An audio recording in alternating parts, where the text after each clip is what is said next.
Hello, everyone. Welcome to, what's my channel? Welcome to Insight Checked. There's so many things and so much neon. I'm so excited to be with you all. If there's anything that's wrong, if you can't hear us, if you are if the 80s is too intense and we need to turn it down, just let us know. We're really kind of channeling the 80s here today because we're about to play Tales from the Loop. It's First Friday. Hello, May. Every month we have a guest GM come to the channel and GM something fun for us. So I'm so excited to welcome ZealZaddy to kind of take us through the 1980s that never was. I've never played this system before, so I'm really excited to learn. And as I say that, I realize I don't have dice in front of me, so that's gonna be. Oh, neither do I. That's gonna be a quick run over to the dice bag. But yes, welcome everyone. We're so excited that you're here. We're excited that all these wonderful players are here. And with that, I'm gonna turn it over to our guest GM, Scott, to take us through Tales from the Loop. Hey everybody, welcome to Insight Check's First Friday in May. I'm super excited to be bringing Tales from the Loop to everyone. It's a free league publishing product. Typical in their system, you roll d6s for everything and you look for 6, and that's pretty much the system. 1 6 is a success, 2 6s a better success, 3 you killed it. So that's pretty much how the system works. But how do you get your numbers?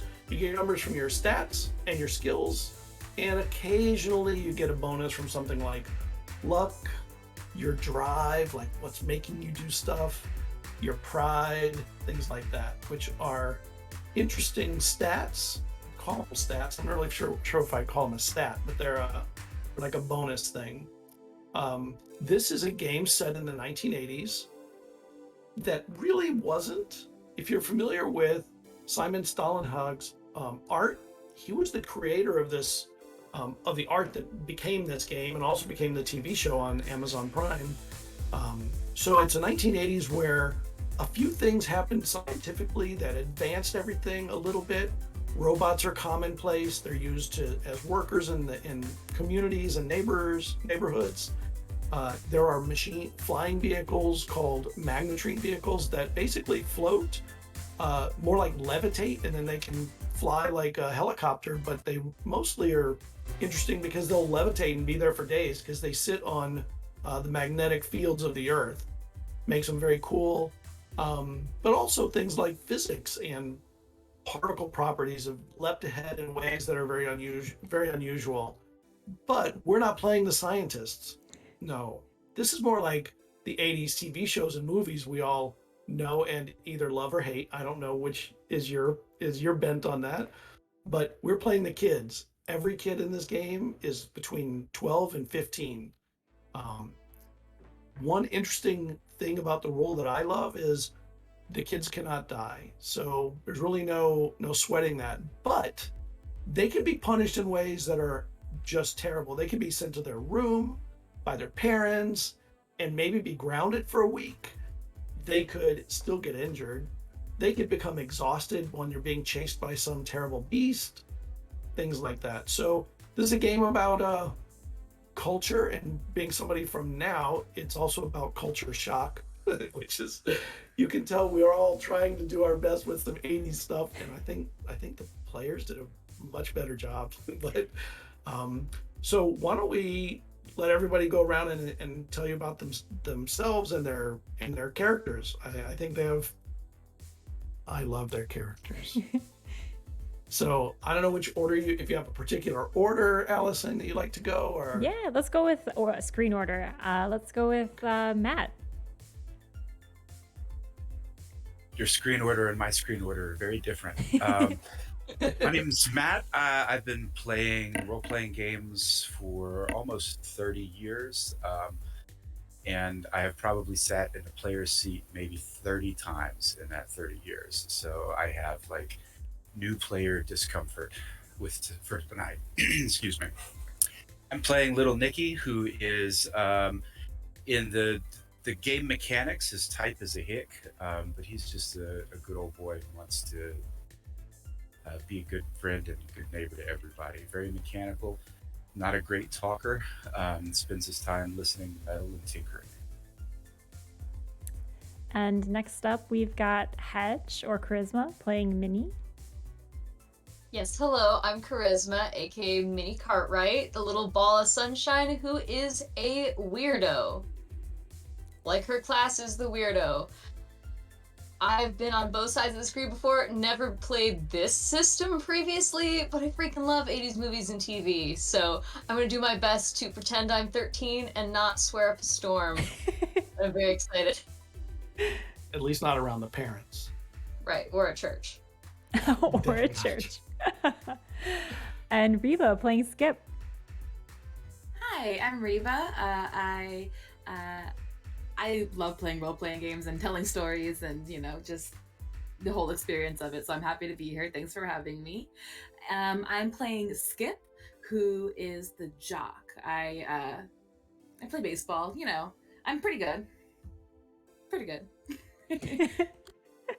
I love that that's the jock's intro. Like, what else do you need to know about the jock? What else is there? I mean, baseball is life. And last but not least, I'm Allison. I'm Insight Checked on Twitch. You're watching my channel. Thanks for being here, everyone. Thanks for ZealZaddy running this game. I'm super stoked. I'm playing Mac, not Matt. Matt's playing Matt. I'm playing Mac, the troublemaker. He's a rebel with a cause, or so he thinks. And the world's just full of phonies, and he's here to help people see the truth, see what matters, and maybe deface a little property along the way. Oh, definitely. I can see property defacing as a major time consumer for you.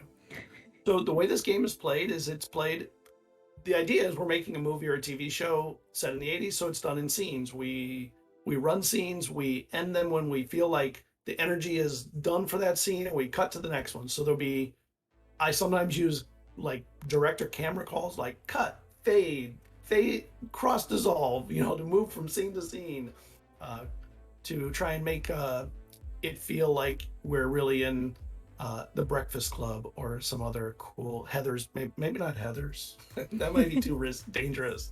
Too much death in that movie. We won't jump to that. So everyone here goes to Worth Junior High School in Cahokia, Illinois, which is a little village on the east side of the Mississippi River from St. Louis. It has a population of about 16,000. It is growing quickly now because they built a particle accelerator and scientific research lab, the Cahokia Ameren Research Particle Accelerator. God, I can't remember that. Can't believe I did actually remember that. And it has brought scientists and pilots and engineers to live in this, what was a manufacturing community built around Monsanto and Cerro Copper. Yes, this is a real place. And the reason that I chose this place is because it's where I lived when I grew up. So I know it pretty well, and I don't have to worry about, do I know where that is? One problem taken out of my head that I don't need to think about. That's my dog. If you can hear him, he's like sleeping and dreaming. No, It's you've got a solid mic. We can't hear anything. Yeah, good. That's good. Yeah, it's funny. So Worth Junior High School is what's now called a middle school. It's 3 grades. It's 6th, 7th, and 8th grade. All of the kids are in that range. They're 12 to 14, I think was the oldest. So nobody's in high school, which is awesome because that means I can start with everybody in the same place. And if you're all ready, I'm going to get started with let me explain one other thing. There's 2 types of scenes you play. There are everyday scenes and there are mystery scenes. I'm not going to call out which ones they are because sometimes they intermingle and they mix. But I am going to start with the scenes that set the stage for where we are. Over the fields over Cahokia, there's a huge magnetrine vehicle sitting amongst the clouds. It's about the size of a naval cruiser, and it just sits stuck in the sky. There's the sounds of the energy cooling systems running for the particle accelerator. These huge towers sit above the city, the town, and have these beautiful lights. It's a very interesting effect when everyone looks through their town, and at the back of everything, there's these 3 towers that just tower above everything. Not quite as high as the Gateway Arch on the other side of the river, but not far from that. A few parts of the community have grown up and turned into upper middle class neighborhoods, or at least houses.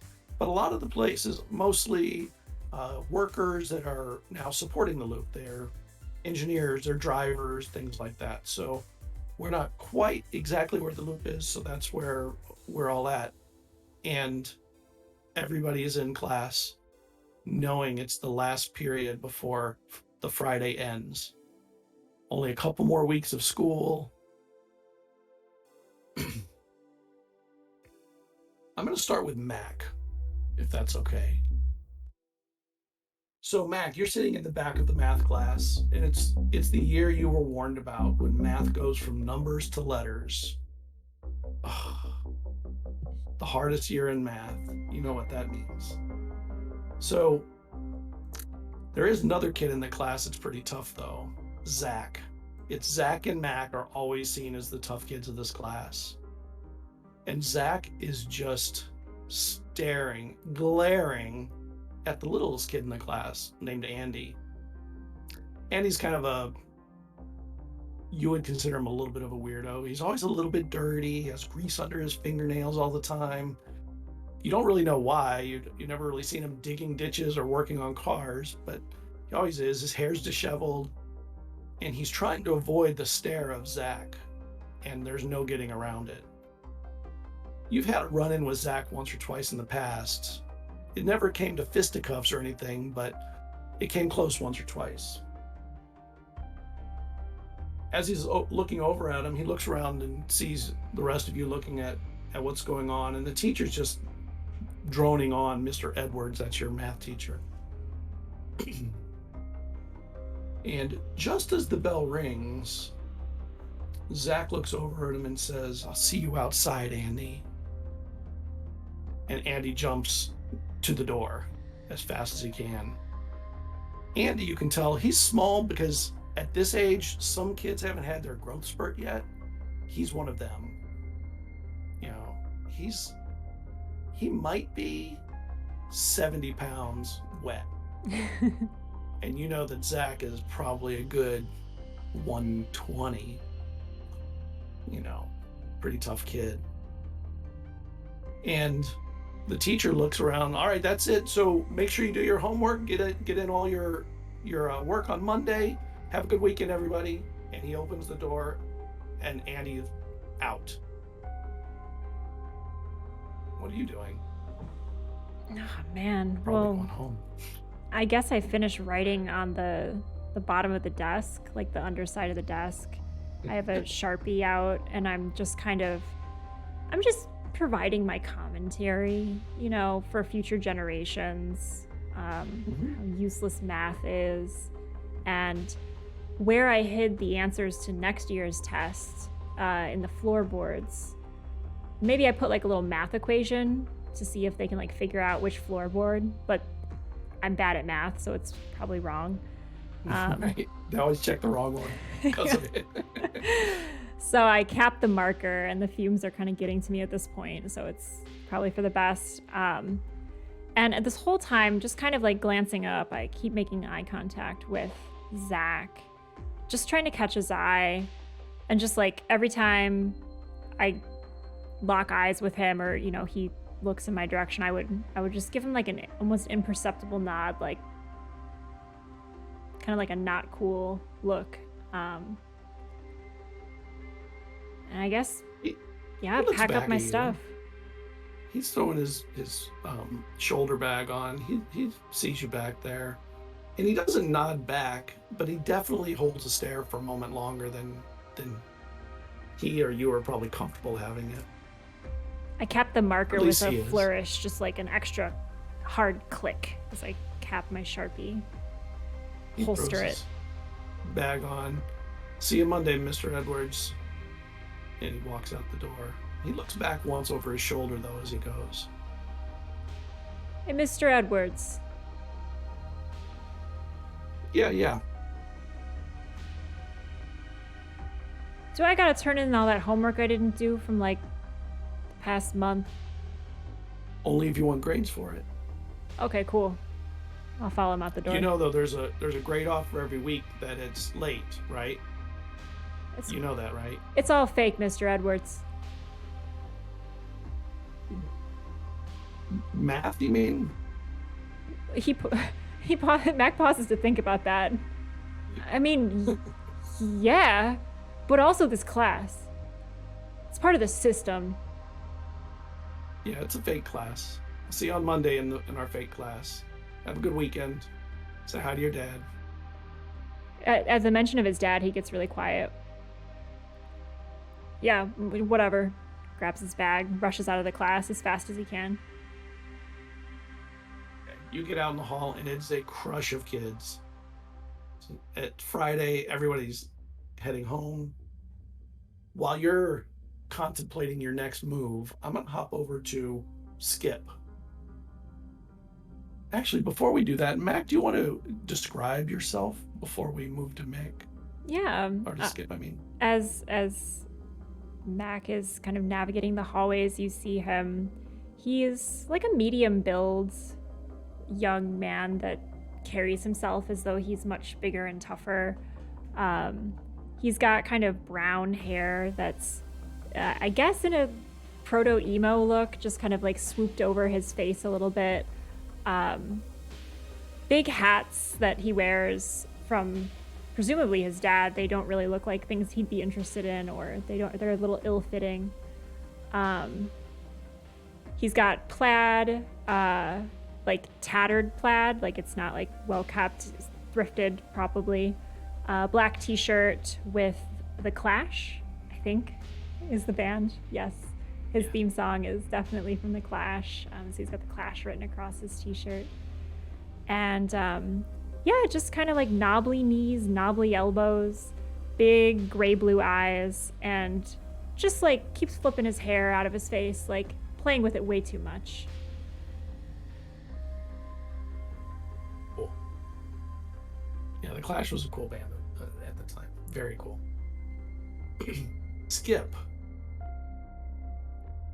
The bell rings, and you're in Mrs. Goodrow's class. And, you know, it's the weekend. You're ready to go.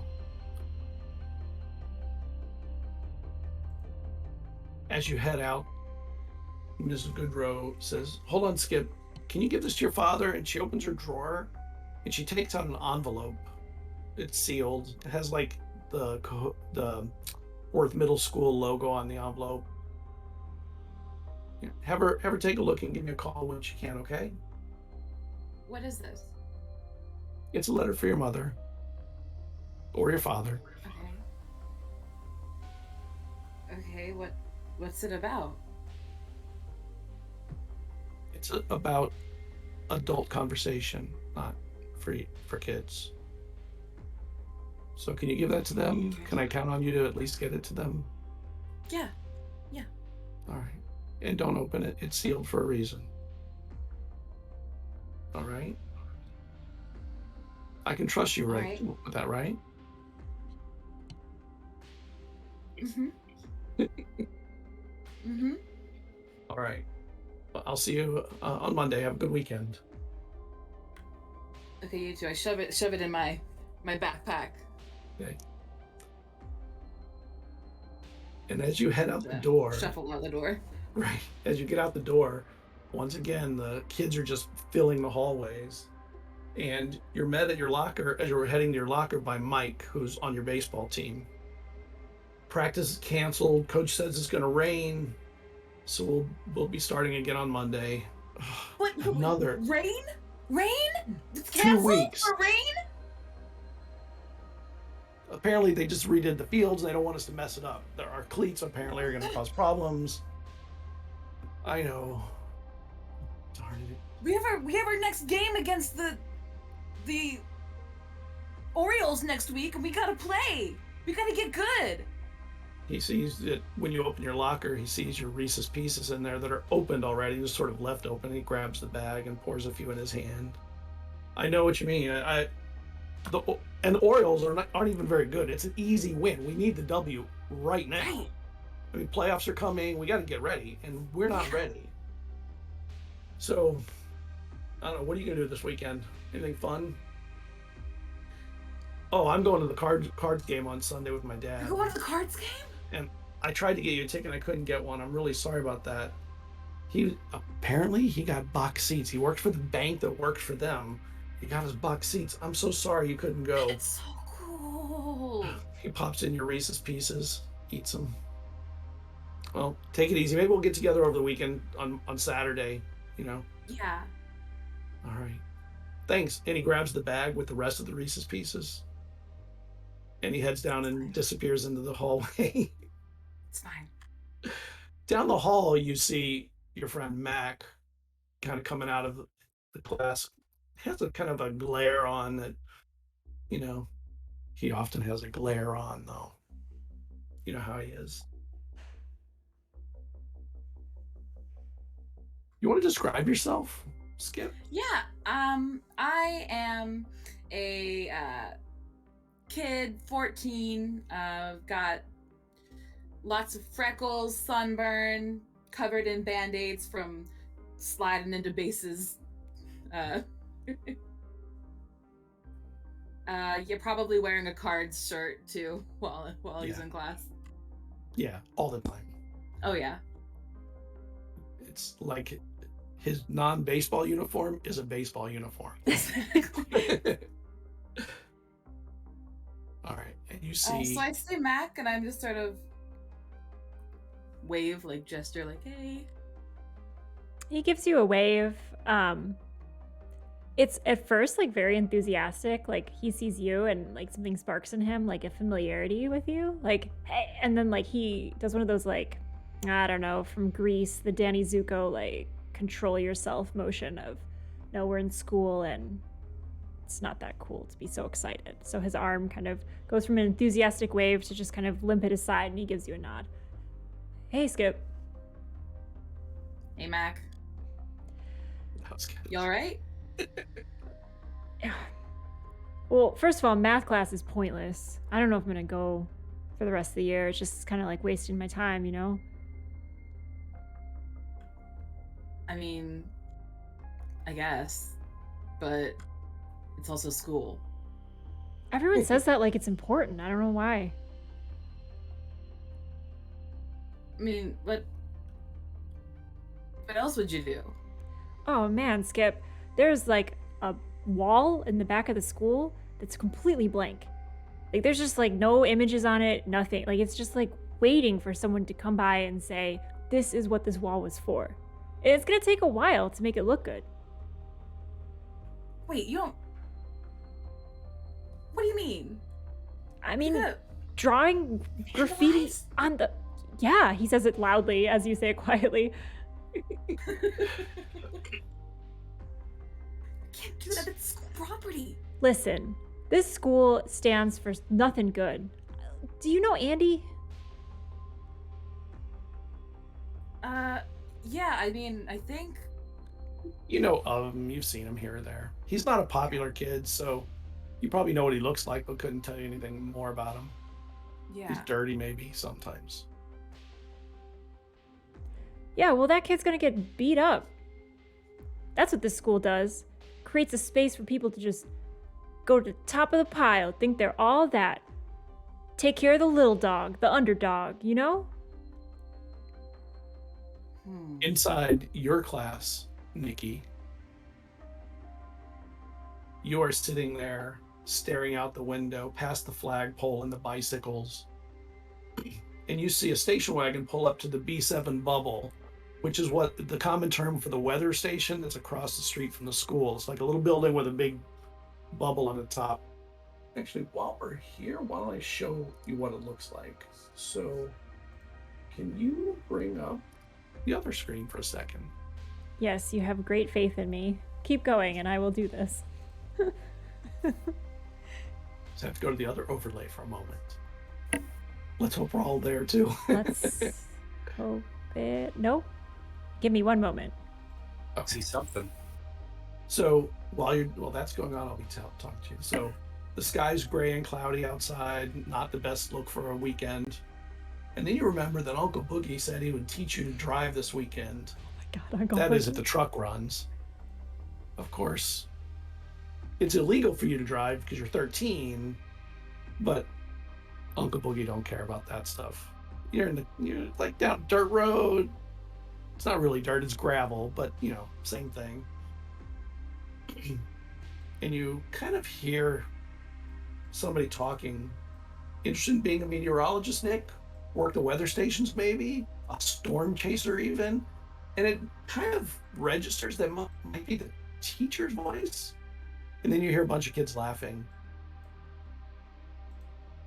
I think he would And you realize you were daydreaming. turn around slowly, stuck between not wanting to be embarrassed and not wanting to be rude, and just say, "Yes, ma'am." Then I will give you your rains in their season, and the land shall yield its increase, and the trees of the field shall yield their fruit. You know that one? Leviticus 26:4. Your dad taught me that, right? It's all Yes, about ma'am. weather. The Bible He's- talks about weather, He's a good teacher, man. Yeah, it is. So imagine that picture there, but with town around it, not in the country. With a little more time, I could have photoshopped that in a town around it, but I didn't have that time. And then the bell rings. Tell your dad I said hi. Yes, ma'am. Every day.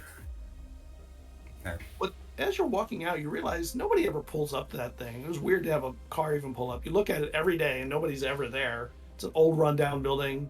Weird.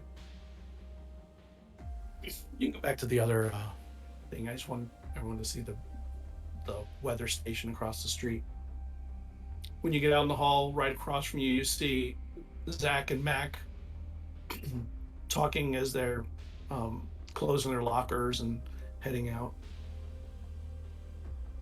So I'll take a look back through the door, through the window, see if the car's still there, if anybody's gotten out of it. But it's just a quick look because I don't. The car's still there, and somebody did get out of the car. There's a man there walking over to the door. I'm interested, but not so interested. I want to miss my friends walking off, so Right. I'm gonna sling my backpack over my shoulder and definitely head off running until somebody tells me there's no running in the halls. Nobody says anything. Yeah. There's too many kids that they can't even get to you for the Yeah. most part. While you're doing that, Minnie, the bell rings. Actually, before we get to you, do you want to describe yourself, Nikki? Sure. Nikki is tall and ridiculously skinny, but still healthy in a way you can only be as a 13-year-old boy. He's probably 5'10" and all of like 110 pounds. You can count just about every bone on him, even though he eats constantly all day long. He's always wearing a metal shirt, whether that's Dio or Metallica or whatever. It usually has at least one flannel on, even if it's tied around his waist. His hands generally are grease stained because he works just about every morning before he comes to school. Which means, of course, since you're not allowed to wear a hat in school, he's constantly running his fingers through his mullet. Awesome. And you can just imagine what it looks like. It looks super cool, is what it looks like. Minnie, the bell finally rings in the most boring history class there ever was. And the teacher doesn't even say anything, just opens the door and does one of these. And the kids just, she knows what she's doing to all of you, torturing you with dates and time frames that no one cares about. And just as it happens, you see Skip and Mac and Nikki walk past. Mostly Skip, though. Yeah, totally. And her brain just like blanks out like a heart monitor that stopped for a second, like a boom. As she gets up out of her those little desks that have the wraparound thing, she like gets up out of it and like trips and falls and scrapes her knee. Oh, I'm gonna describe what Minnie looks like because we were doing that at the end. I'm gonna do that right now. She's like if Mabel Pines and Hermione Granger had a baby. So she's got big poofy frizzy hair and like bright everything, rainbow tights, a huge sweater, and stickers all over her face where maybe there's acne, but who can tell because there's stickers covering them. You can't prove anything. And like little bumps and shit all over her, like little scrapes, she falls around a lot. But she picks herself up off the ground and like stumbles out there. As you hit the door, you have your binder out in front of you. Someone bumps it, and your stickered binder goes flying down the hall towards your friends, but goes flying down the hall regardless. And that's the one with the holographic stickers, the really cool, hard to find ones. The very important ones. Yeah, so with a like the biggest dramatic, my sticker, no! She like dives full bodied like to try to like catch it, and she like gets on the floor and like looks it over and makes sure everything is okay, and like looks at the kid that knocked out of her hands and like waves in a friendly way. You'd expect that she'd be mad, but she's like, it's okay, I think they're all here, thank you very much. And as you go to wave, you realize it's Heather. She like, and Heather waves and goes, oh, I remember when I was 8 also. I loved stickers then. It was so cool. So so much fun. Do you have any more stickers you want to share with everyone? No, actually that's not my thing at all. I don't care about stickers. It's not the only thing I think about. But that's cool for you. I hope you have a good weekend. And she's like desperately like trying to make eye contact with Mac. She sneers and throws her white lace gloves on as she passes you up. And behind her is Amanda and Janice, her partners in crime. One of them, Amanda, she doesn't say anything. But Janice, as they're going by, you remember 2 years ago, she was a friend and she kind of waves, but in a coy, try not to get caught way, and then disappears into the crowd, following, the leader of her clique, evil Heather. Heather, of course, has a boy toy belt on, big boy toy belt. I mean, you have to have that to really fit the look. And Janice mouths without saying it and disappears. But your stickers, you're gathering them all up. And other kids are just kind of, nobody helps. They just kind of wander around you. Mac does make eye contact with you, Minnie, in your search for his eye, and he mouths to you, sheeple.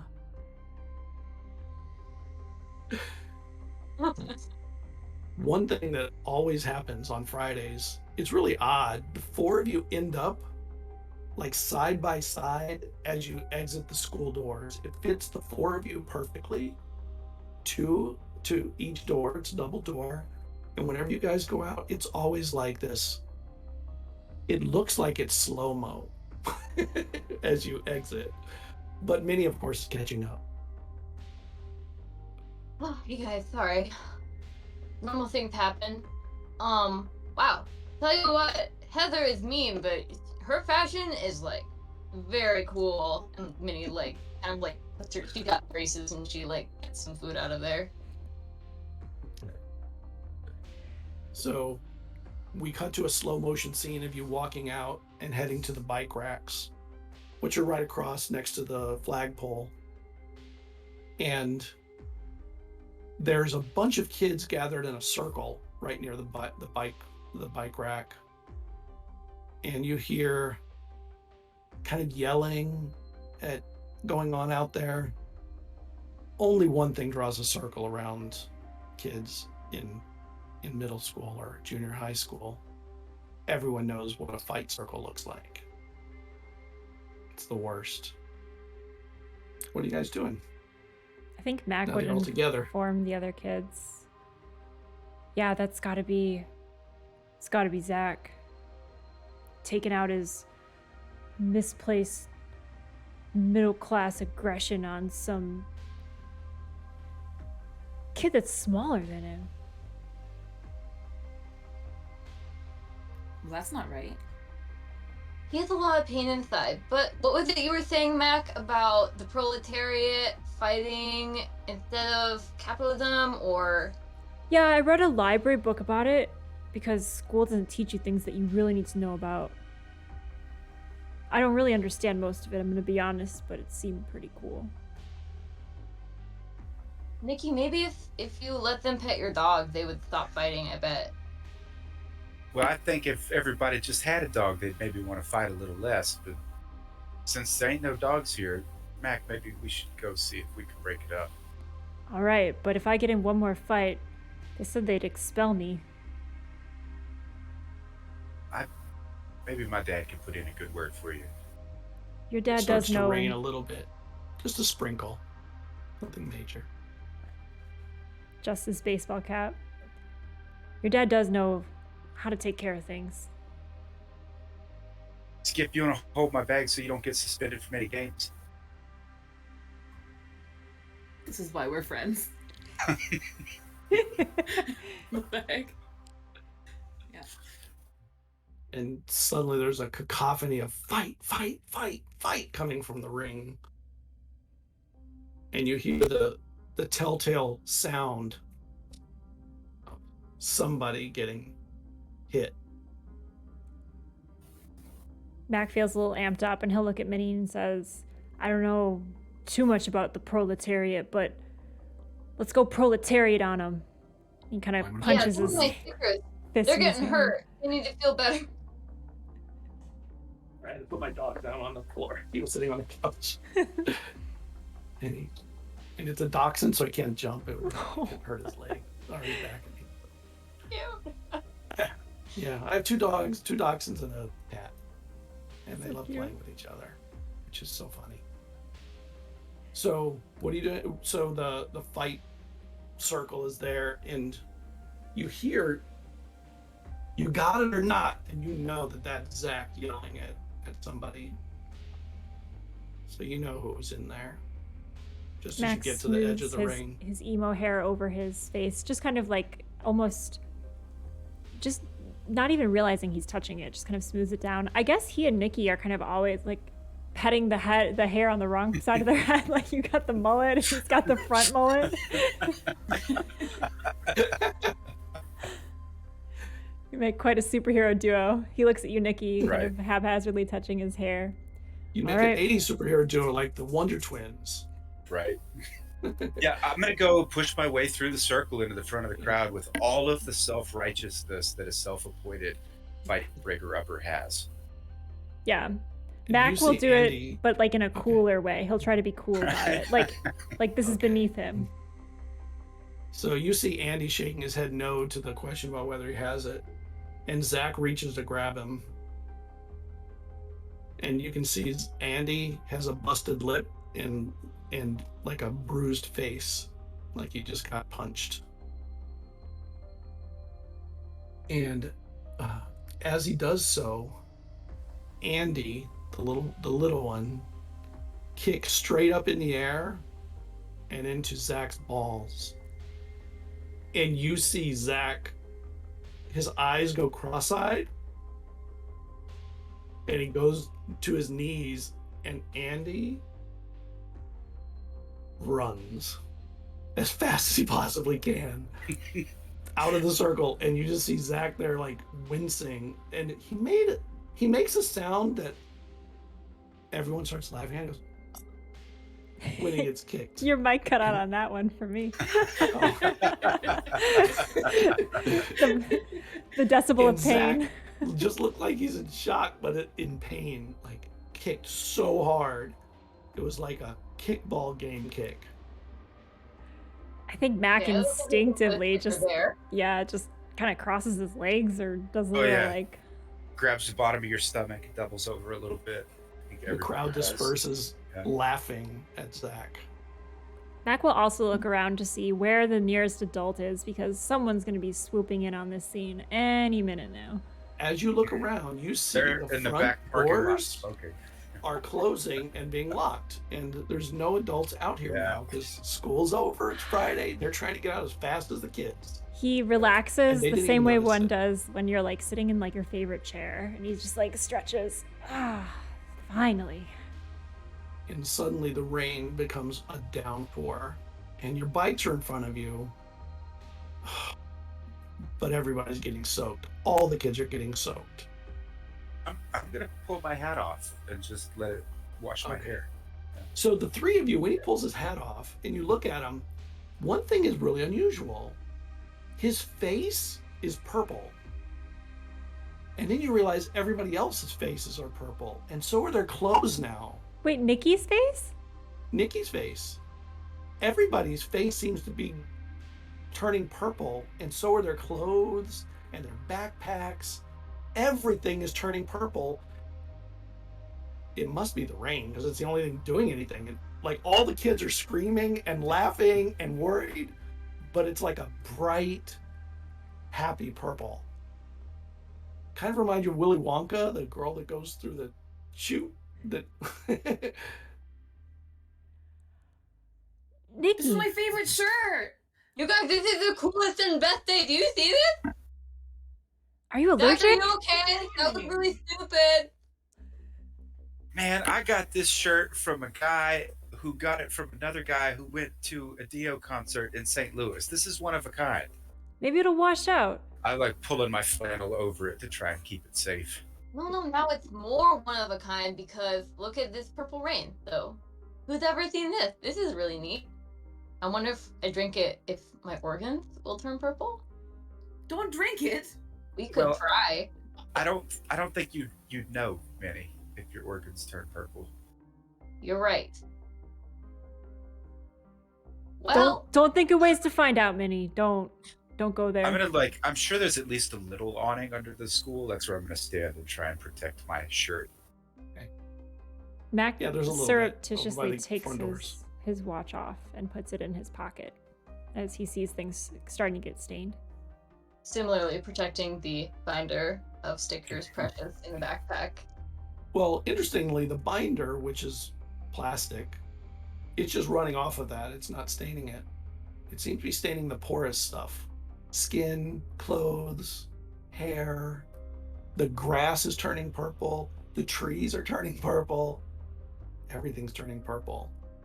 It's so bizarre. I see no problems here. I'm gonna go help Zach up off the ground. Okay. Zach is, when you go to help him, he's actually crying. And you've never seen him cry. No one's ever seen Zach cry, but he's like whimpering. You can't see the tears because of the water, but when he looks up, his face big and round and everything looks like a grape. It's a good day for rain, isn't it? And she's gonna put Right. a star sticker right here on his cheek, and she's gonna hold out her hand to him. He takes your hand and he stands up. Thank you. Thanks for the sticker. What is it of? I can't see it. It's a star. Here's another one, and she's gonna put another one on the other side. And he leans over and he like goes to give you a high five. He goes, I gotta get home. And he goes and he sits on his bike, and when he sits on it, you hear him go, ah. And then he starts riding.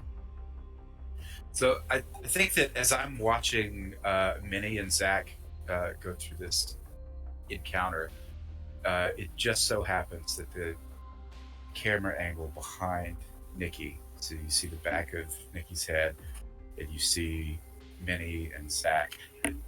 Doesn't it also face the weather station? It does. The weather station is directly across the street. So is there anybody still there? Yeah, the station wagon's there, and there's a man coming out, and he is.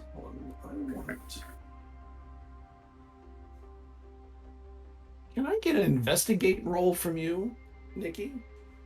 You're looking at that. First roll So of that the is die. mind plus investigate, so that's 5d6. That is 2 successes.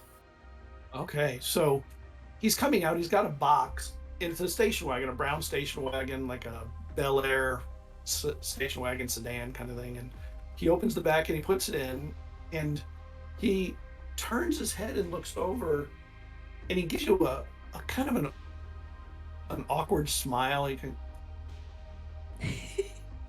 very uncomfortable looking. But what's really odd is not the smile; it's that he's not turning purple. And the rain is going on him, but it's just running off his face. And he goes and gets in the car, backs up, and drives off. Hey, Mac. You Yeah, want to do something stupid? always, friend. Hey, y'all, let's go do something fun. And I just hop on my bike and head over towards the weather station. Mac doesn't even Okay. ask any questions. He hops on his own bike. Actually, he'll glance at Skip and Minnie and just make sure that they're set. But then he pedals off after Nikki. And you still have my backpack. I still have your bag. You forgot it. Bring it with you. Okay. Give me. Skip, I can carry it. It's okay. Okay. You don't have to. I can hold it for you if you want, or not. It's fine. Sorry. Thanks. I got it. Let's go. I get on my bike has a little Lou Brock baseball card pinned to the wheel. You know, so it goes when I Right. ride it. You should all Nice. describe your bikes, because Oh, 100%. you know, Oh, I'm sure somebody bike, has a banana seat bike. Nikki's bike is Frankenstein's monster. It was his older brother's main bike frame, and then he has wheels that don't exactly fit the bike, so he has welded additional stuff to them to make the wheels fit. It's a disaster, and it's clearly his, and he loves it, and it's fantastic for going off-road. But you can hear it. You can hear metal grinding against metal anytime he turns just a little bit too far to the left. But he wouldn't give it up because it was just the first thing he built all by himself. Yeah, and back then I think the cool off-road bikes were like the Pandas and stuff. So you can run with them any day. You would squeak and squeal, but it can handle it. Yep. And you get over to the four of you at some point get over to the weather station, but you two get there first. Yeah, Mac's bike is inferior even compared to Nikki's. His is like a thrift store find, and it's in really bad condition. And so he's having that like clanky gear grinding experience as he follows after Nikki. What is Skip's and Minnie's bike like? Skip's bike has he has that baseball card on the back. It has like a basket on the front for when he has to carry things, like when he goes around trying to sell the fundraiser candy bars. Gotta have a place to store it. Yeah, you originally had it when you had a paper route delivering the St. Louis Yeah. Post Dispatch, but you don't have that anymore. You're too grown up for that now. That was when you were like 10, Yeah. 2 years ago. I was a baby then. Yeah.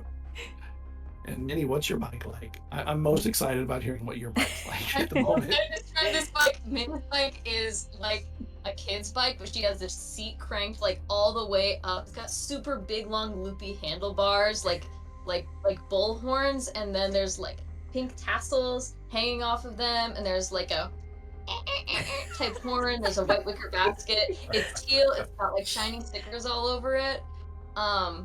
She probably has technically outgrown it by now, but she's gonna make it work. Yeah, you'll make it work. Yeah. I feel So like you all get- of our bikes must have some amount of stickers on them from her. Got it. No, Probably. 100%. I'm sorry about that. I mean, one could have a baseball sticker. Well, they're appropriate to your personalities. Stickers are. A dog, like I a was gonna say all of my stickers are dogs, and also there's no intrusion, like player intrusion mechanic in this game like there is in Cypher. yes, but there is. I feel like my dog you can knows call- that school you- is over. Yeah, you can call a scene, or like you can do a cutaway to a flashback if you want. You can totally do that. If you want to do it, take it over and do it. Well, I think that this is a montage flashback of Sure. like Um, my dog Jamie, a super excitable border collie, like daily from the time that Jamie was a tiny little pup, um, getting out of the house right around 2 o'clock and running from the house all the way to the school to meet us at the school. So there's like school's out, we walk outside. A few minutes later, there's Jamie, and so the final frame of that montage is Jamie running towards the weather station. Cool. So you all get to the weather station, and the door is actually not locked. It's just closed. It's always, as far as you've ever known, it's always been locked. It's one of those weird buildings that no one ever goes to. You don't know what it does. It has a weird thing on the top, but you're sure somebody uses it for something. I'm gonna take my pointy, skinny elbow and ram it into Skip's side. Hey, I bet you're too chicken to pull that door open. I'm not chicken. I could do it easily if I wanted to. It's just that I don't want to. I don't know. I'm not a chicken. I'm not. Look, I'll show you. I bet you I won't. yank the door open. Mac looks so surprised when Skip does this. Like, you see like a glimmer of just utter admiration and surprise as Mac watches him do this. And when you open it, it's got weird equipment in there, and there's little LEDs with little lights on it, and there's you hear the sounds of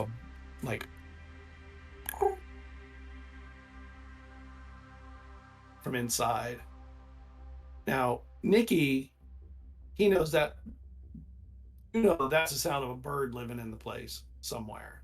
So obviously there's some way you'll be getting out too, but you've heard that. There's probably a nest in there somewhere. Man, that sounds like something's about to blow up. Let's go find it. And just rush inside.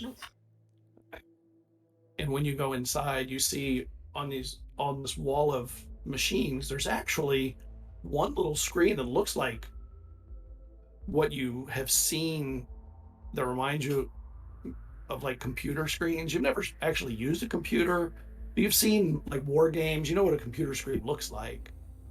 You know, it has green type, and it says it's blinking download complete, whatever that means. I don't think this is the right crew to figure it out either. I was thinking if there was any level of curiosity or skill in Mac's mind right now, and there's absolutely not. He's just like, huh. No. So what is the difference between program and calculate? I knew this weeks ago, but I don't know. Program is if you want to write a program. Okay. And I gotta look that one up. I forgot what calculate did differently. Calculate is know how things to understand the systems and machines, right? Well, I'm actually not too bad at this then. Okay. Because my tech is 4 and my calculate is 1. Oh, you can try it. Make a roll. Yeah. See if you can understand it. Nikki the savant. No, that's no successes. Okay. No. But as you're doing like whatever it is you're trying to figure out, these two doves fly through and go out the door when they get scared at you kids standing at the door, standing inside or doing whatever you're doing, and flies out. And doesn't seem to be anything interesting in here. I mean, you could definitely graffiti it up, but that's about all you can really do here. At the departing birds, Mac takes his hat off and holds it over his heart and says, "Fly free, little ones." Puts his hat back on. Nothing worse than seeing a bird caged up. Feels like me in math class. So Now- someone should write a song about free bird. Yeah, that's a Maybe good someone idea, already Mindy. has. That's a good idea. I want to No. explore the place. Maybe we can find the bird nest, or see what's inside the bubble. Well, let me tell you why I wanted to come over here. Because I saw earlier when I was looking out here, some fella drove up here in a station wagon, and he came inside and was fiddling with stuff. And I can't really remember ever seeing somebody coming over here. It's always just empty. And then when we were outside, we were all busy with the fight and whatever, and all the purple rain started coming down. I looked over, and this guy was walking out of here, but he wasn't turning purple, kind of like your sticker notebook. Do you think he's that doesn't make sense. You can't be Hey, made of stickers. hey, Otherwise, I would be. well, listen, this is what I'm going to call him Sticker Man, but I figure he was in here in this weather station doing something to mess with the weather. Oh, Jamie, your hair is purple. It's true.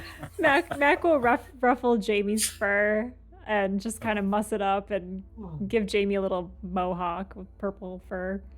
Oh my god. Oh, Jamie, you smell so bad, but I'm so happy to see you. Hello. Do you know how to do computers? Do you see this?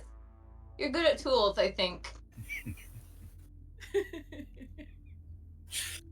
My tool belt's purple now, too. Jamie. Is there any way, like, if I like try to squeeze the rain out of my shirt, which I'm trying to do, is it like completely stained? Like, Yeah, it when won't you come- squeeze it out, the water that pours out is purple, but your clothes are still purple. It's like they went through a wash load with a purple dye in it. Hmm. Does it have any smell to it? No, Are any of the buttons labeled? Like, if they're labeled, I'm reading the labels looking for anything that says purple rain. there's nothing that says purple rain. That's or a anything good call, related to though. purple Good rain. call, Nikki. I don't see any purple rain button. But Huh. listen, there's coincidences and then there's coincidences. So I thought your dad said there are no coincidences. my dad says all kinds of stuff, but I think some of it's of the Bible and some of it's of my daddy, and we'll just leave it at that. He knows what's what. Never steered us Oh. wrong before. And the rain seems to be lessening.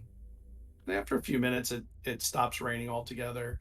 You see a dog run down the street that's purple, chasing a kid on a bike, not in a bad way, like playfully. And most of the other kids, you see them starting to disperse down the streets too. And a couple of them see you over at the weather station, and they just like point and they say stuff to each other, and they just walk on by like. Mac will make a rude hand gesture, probably at the same time Minnie waves. What's that? Minnie's like waving, and Max like, I'm not gonna do it on stream, but We just became a PG-13 show. Movie. that's fine. Shooting for PG, just became PG-13. As long as What? you don't get to R, we're good. They're in our business. They were. Can't let somebody We're see your someone else's business. business.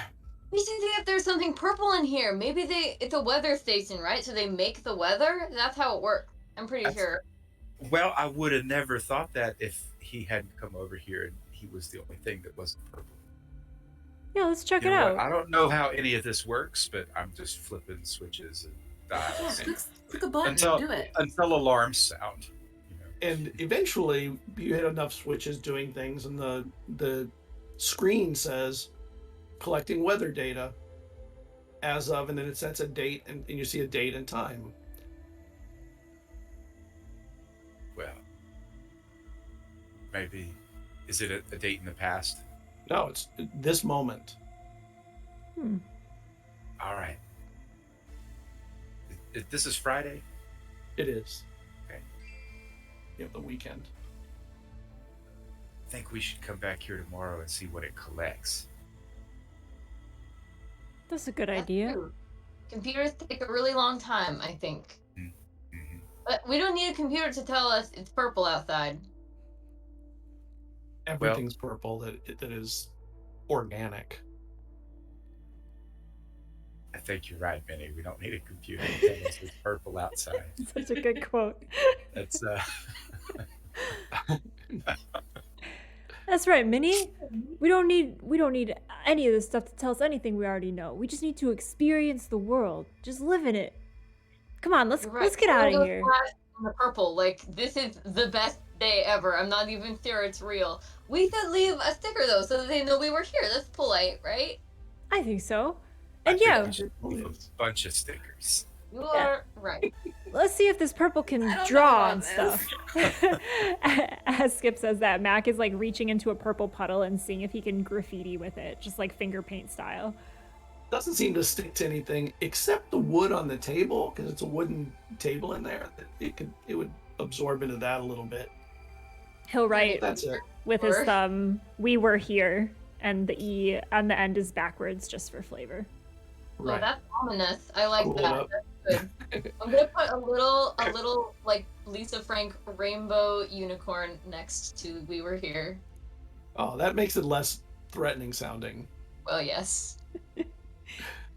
I'm going to Alright. surreptitiously like enjoy them being bad while I pretend to be bad myself, but don't actually do any graffiti. Right. You say you protect your soul while they Yeah. let theirs go to hell with stickers and paint.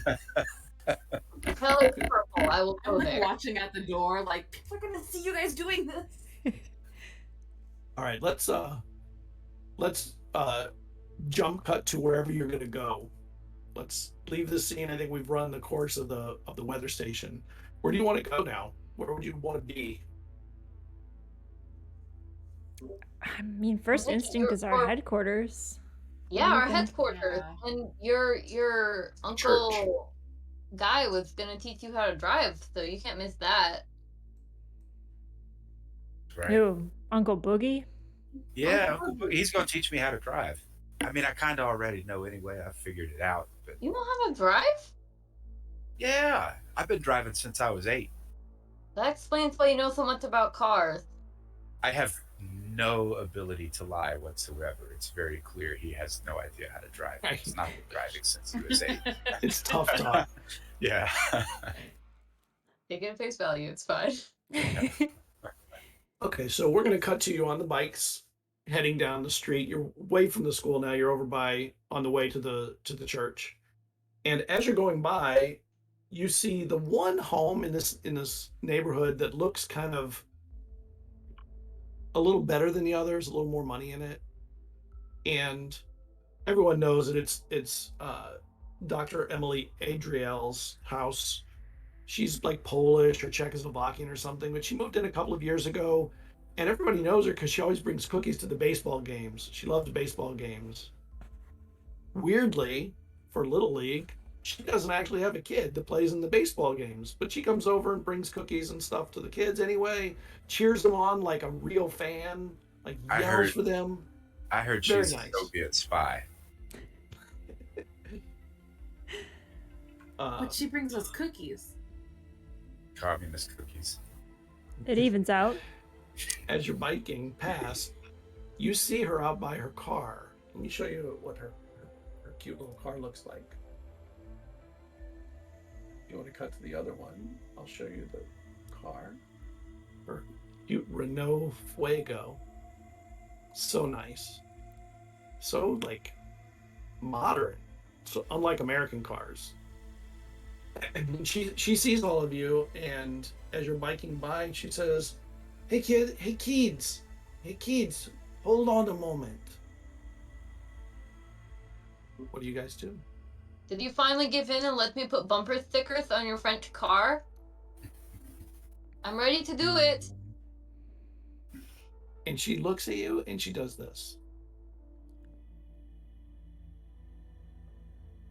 One bumper sticker? I will allow one sticker. Okay, this isn't actually. I Manny, didn't, this is your chance to shine. I didn't think I would get this far. Don't put a star or a sickle on it. No, it has to be. What? No. But these stickers should be. What do we know One about thing her? everybody likes about her is she doesn't say baseball, she says baseball games. And everyone laughs at that. But Wait, is she Spanish or French?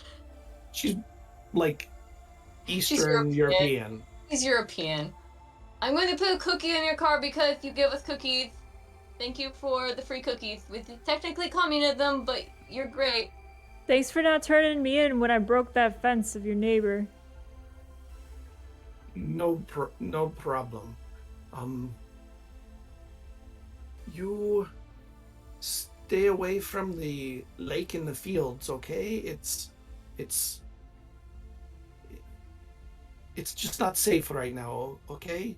Which You lake know? and fields specifically should we stay away from, Doctor? Grand Lake, the one near the particle accelerator. Mm-hmm. Is there any particular time of day or night we should stay away from the lake or the fields more than any other? Yeah, we You need to know I work be at the particle specific. accelerator, right? It's not safe right now. You heard about the missing worker from last week, correct? You know the worker that We've been all so busy with school and church that we don't know. You could tell there's us. a worker that is missing that was near the lake. Don't worry, there's no monster like some people are saying. It's just the lake is not safe right now. Somebody may have drowned that or something. We have not been able to find this person. Who drowned? Well, we don't know if anyone drowned. We just have not found him. He's just gone, disappeared. Is it anyone Mark we know? J, that is his name. Mark J. What? Oh, is it anyone we know? You don't know that. You don't know. It's just a name. Does he have any kids at Worth? I have no children. No, I he regret. does. Does Mark J have any kids at Worth? See. None that you know of. Possible, but you don't know of any. So I'm gonna literally cross my fingers behind my back, because that takes away All lies. this. Dibs. Ma'am, thank you for the warning, and we'll definitely 100% absolutely be sure to stay clear of the lake and the fields. You promise? No, wait, Yes, look, ma'am. you get something out. Nikki, you're not thinking with your brain. We promise if you give us the things that you were going to give the baseball kid, because there's no practice, right? There's no practice for 2 weeks. So now if you give us the snacks, And we got the game is star right tomorrow. here. I could maybe get you cookies tomorrow. I haven't baked them today. And she opens the door. I have to go. So, Skip, get home run. And she slides into the car. You got it. So Mac, as soon as she's out of earshot, lowers his voice and says to all of them, "So we're totally going, right?" Oh, Also, I have they- my fingers crossed. So I mean, we have to. It's the deal I made. I kind of knew that you guys would do it, and I have no power to stop you, so I'm probably coming along. That's Hey, right. You have to come back to make Skip. sure we're safe. Skip, you and I go way back, and I don't want you to feel like you gotta come with us just because we grew up together, but I don't want you to feel uncomfortable, man.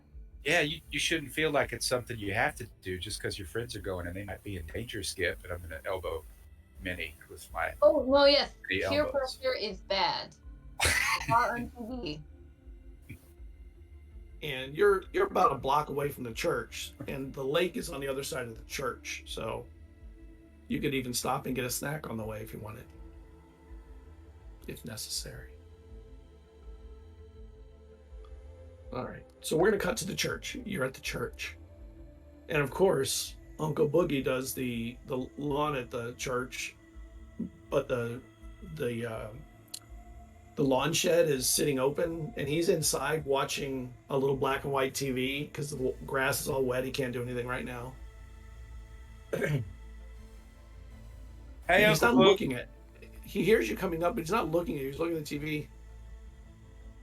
How you kids doing? Have you heard about this purple rain business? Make sure you and your friends stay away from the fields. We don't know what's going on over there. I'm going to elbow. And then he turns Whoever's and next to me. sees how purple you are. Oh, you have heard about the rain business, I see. You're all together, all four of you. How you doing, Matt? The usual. And Mac is just Skip. very reserved and kind of doesn't make eye contact with Uncle Boogie. Right.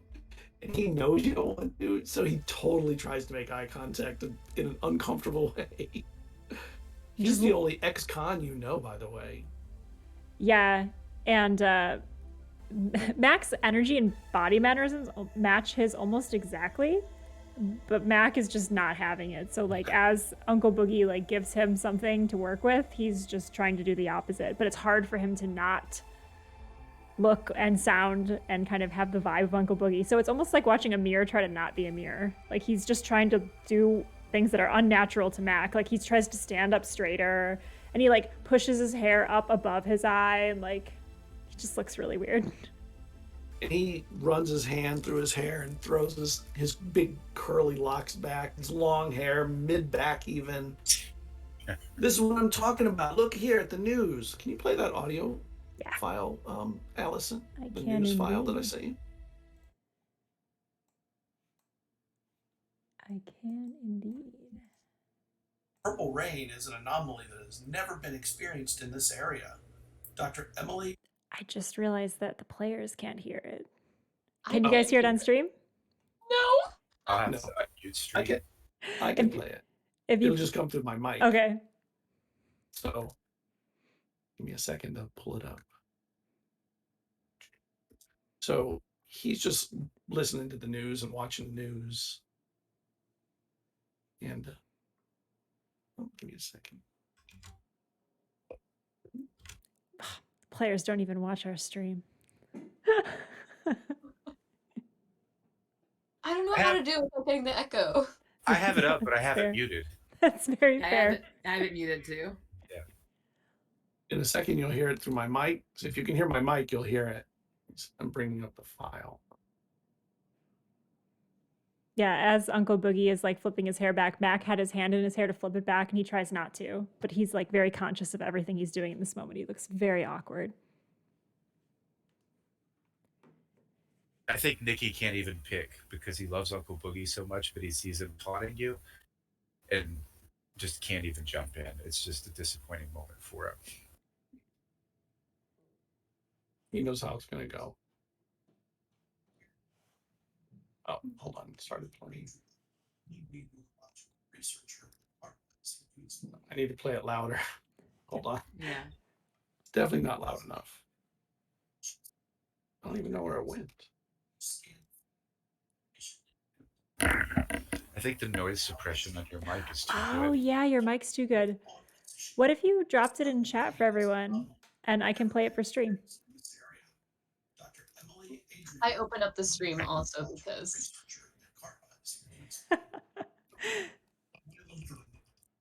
We were testing an aerosolization system. Can you hear that or no? Scott, your mic is too good.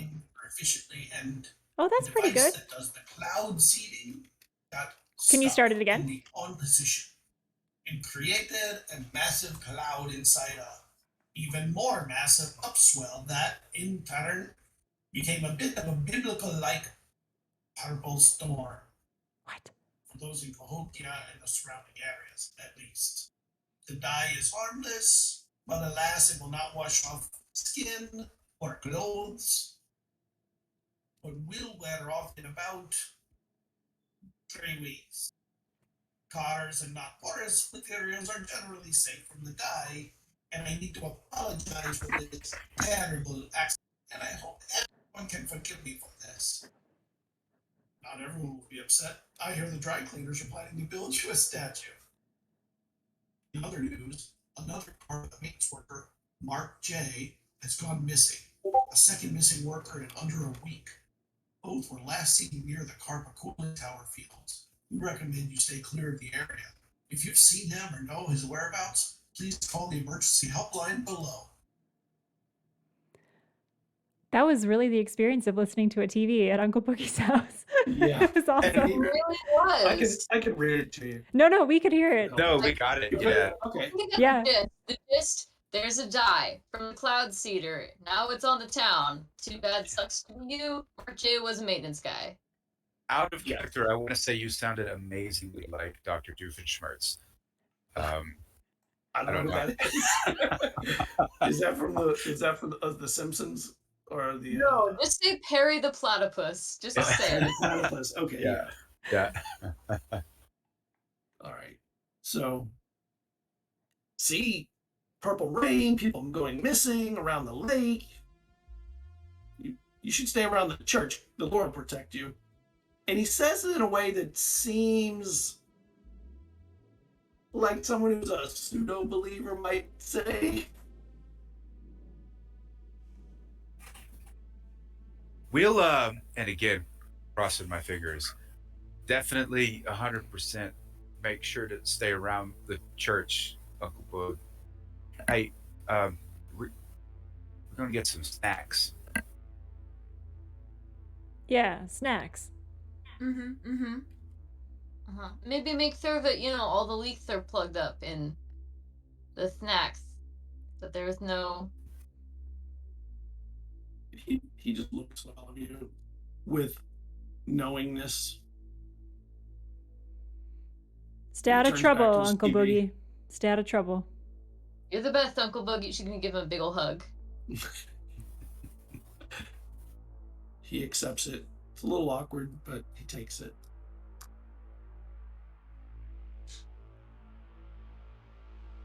All right. So as you're at the church, I forgot which one of you's dad is the preacher. One is That's me. it's Nikki, right?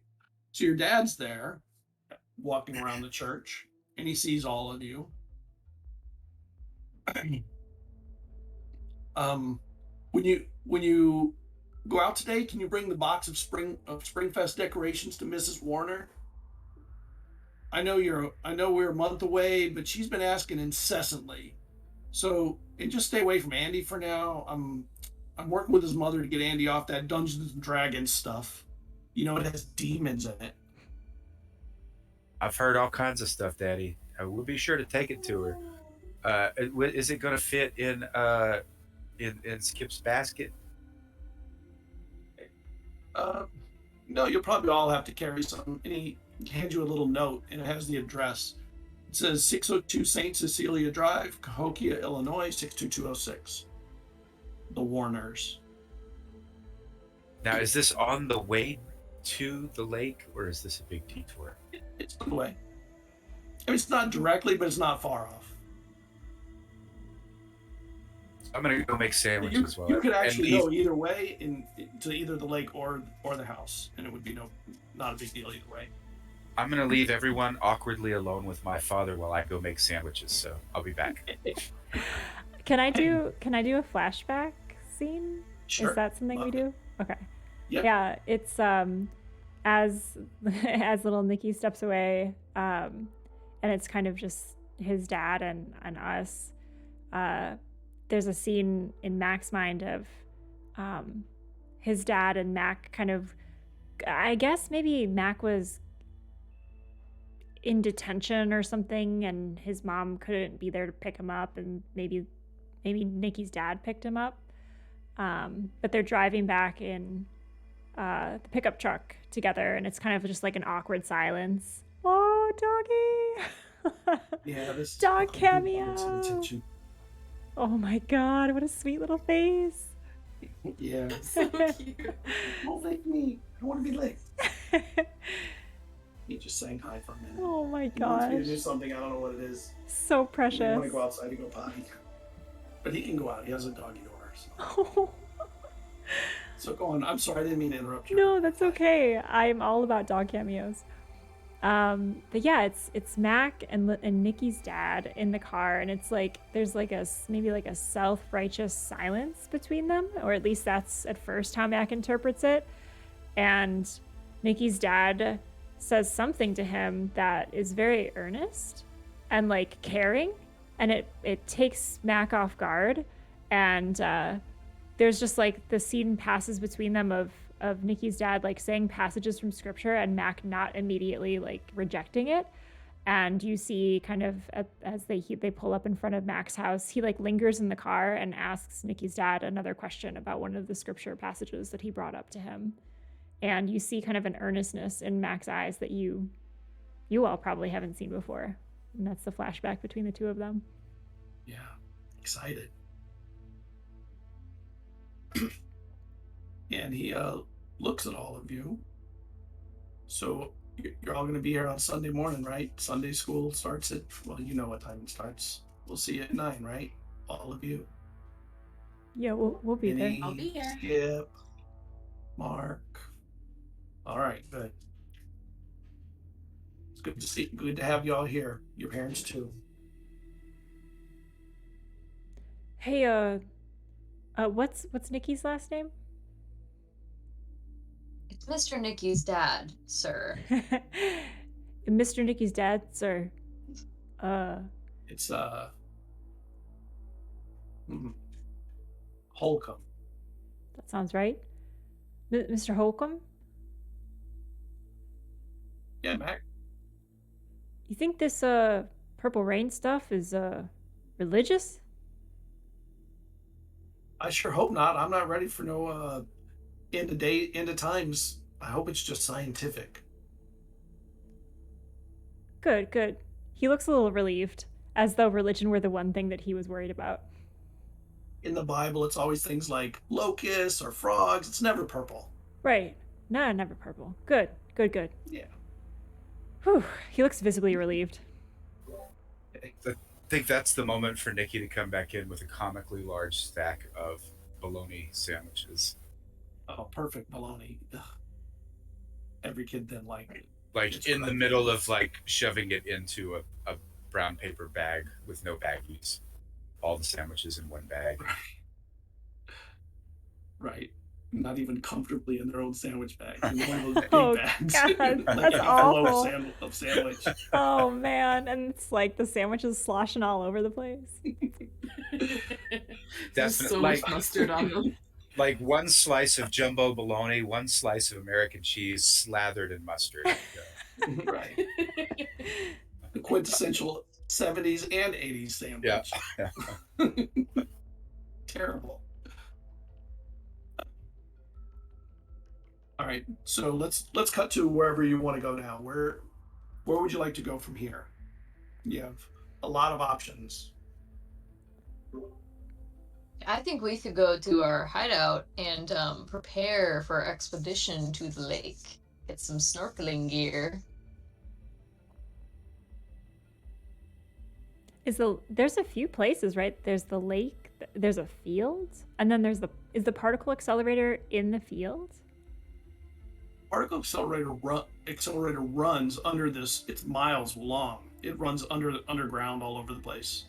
You can't even tell where it is. You know where it is because people tell you where it is. But the most telltale sign are there are occasionally where it runs. There are maintenance robots that kind of walk around and repair stuff or check things. Which maintenance robots and stuff like that are kind of commonplace now here. Oh, you They know, walk around on 2 legs. that's mostly. probably the only tech that Max ever encountered is like dismantling or vandalizing a maintenance robot.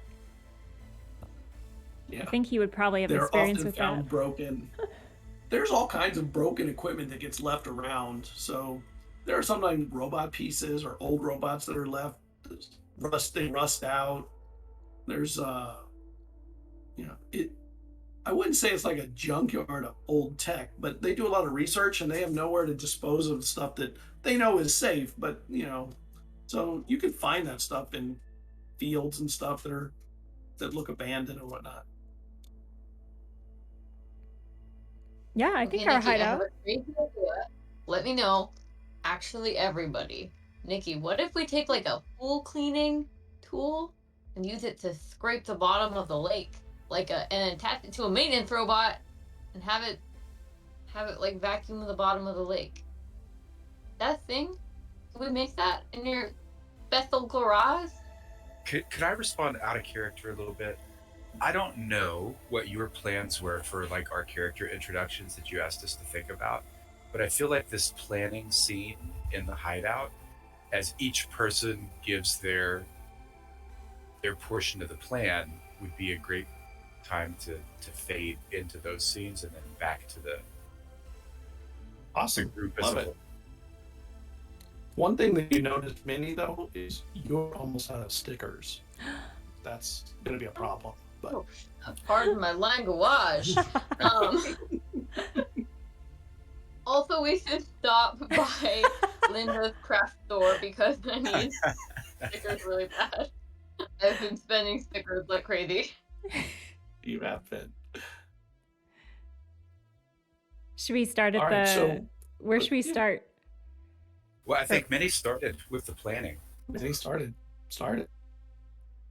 Do it up, Minnie. Linda's and/or.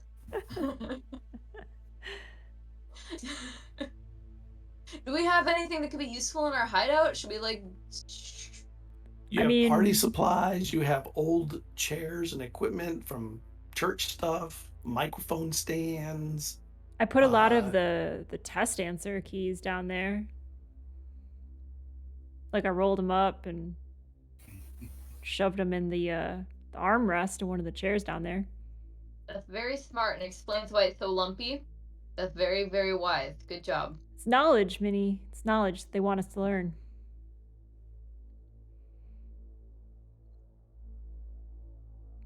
We can grab I'll as save much that as we thought can for carry. Later, yes. Okay. What were you saying? We can grab as much as we can carry. Robot arms, old chip bags. I don't know. You never know what you need.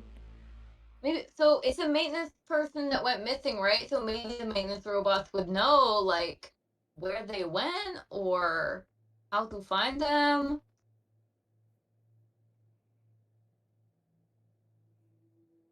Maybe. I don't know anything about robots. I'm not a technology person. My skills are my heart. I can take one apart, no problem. I mean, I can't put it back together again, if that's what you're asking. Right. That's okay. That's Nikki's job. I think are we having this conversation in our hideout? Mm-hmm. Well, Yeah. we're not having it in front of Nikki's dad, the Yeah. pastor. Definitely not. No. So. I think Skip is like, you guys are having this conversation, and Skip is like kind of like in another part of the room while you guys are planning. Oh. Skip, do you want to go with me? I mean, to the craft store? Well, When you like say his name, he like jumps and like oh, hides something behind his back. To the craft store. Yeah, we can go to the craft store. That sounds like fun.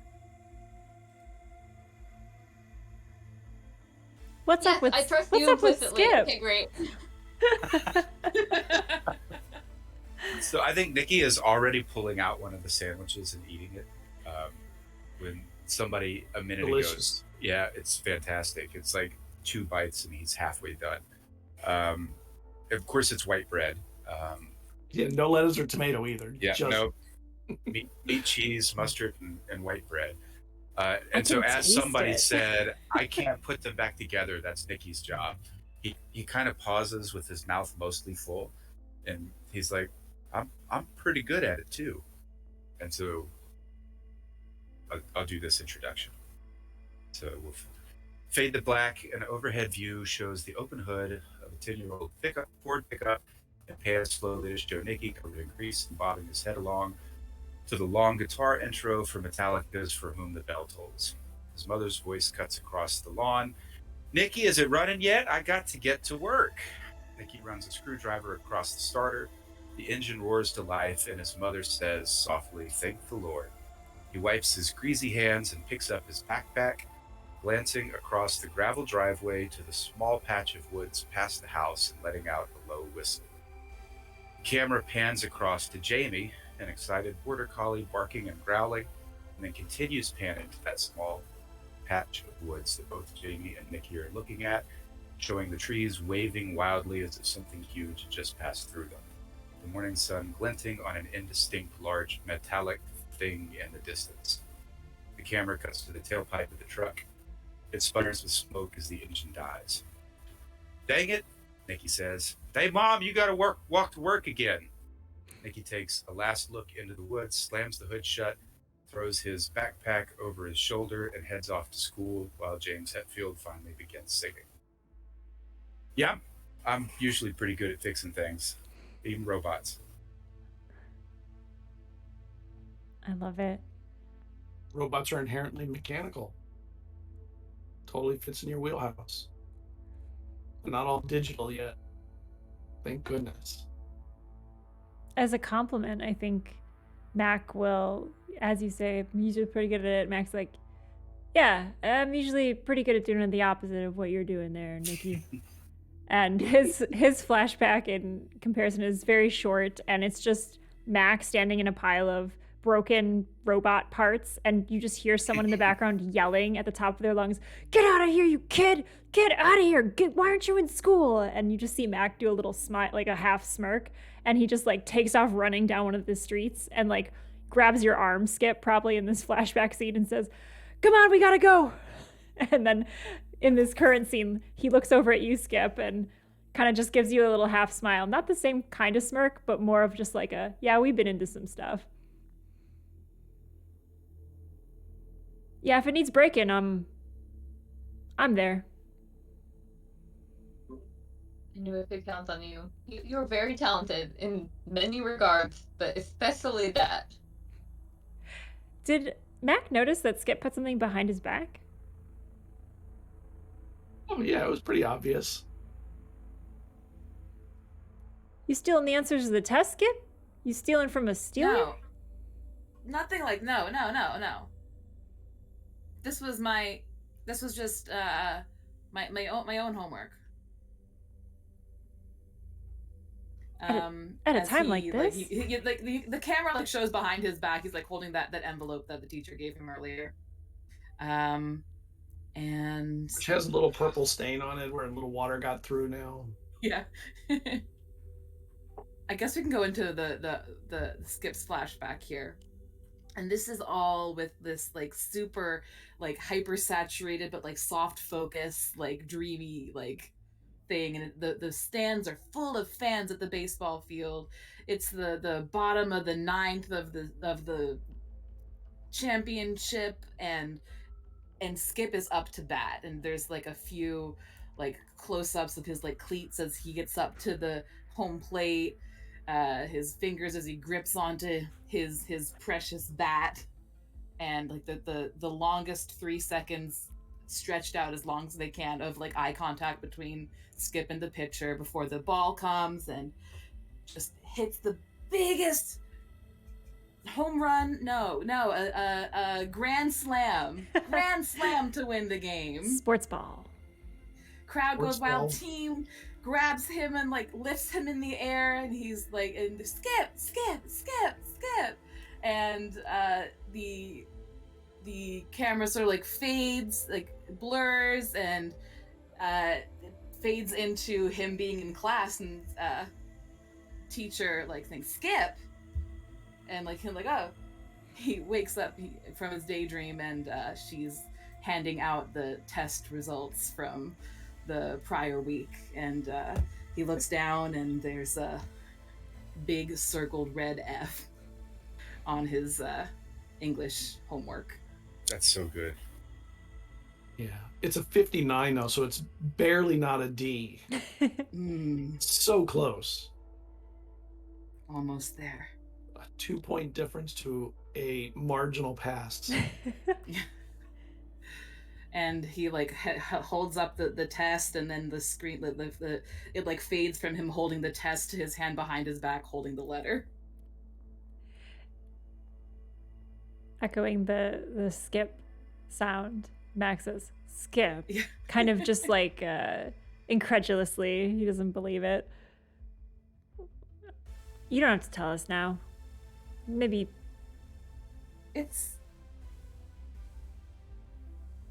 I just know. It's just like like the teacher gave me this letter and said I have to give it to my parents. And so rip it up. Why haven't you ripped it up yet? I mean, I told her that You I can't have to, rip it I up. have to- You can't, don't listen to that. You can't rip it up. Just tear it right in half. It's easy. Well, you have to I- at least read it, but if it's stuck with like a sticker, I can put a sticker on top of it and seal it up again. I bet you Uncle Boogie knows how to open a letter without anybody finding out. Not that I'm recommending you do that because you don't want to lie to anybody, but if they don't ask you any questions, you're not really. What if it's a good thing? What if they're saying, hey, Skip is so great and smart and cute and very handsome? You haven't had any classes with Skip, have you? No.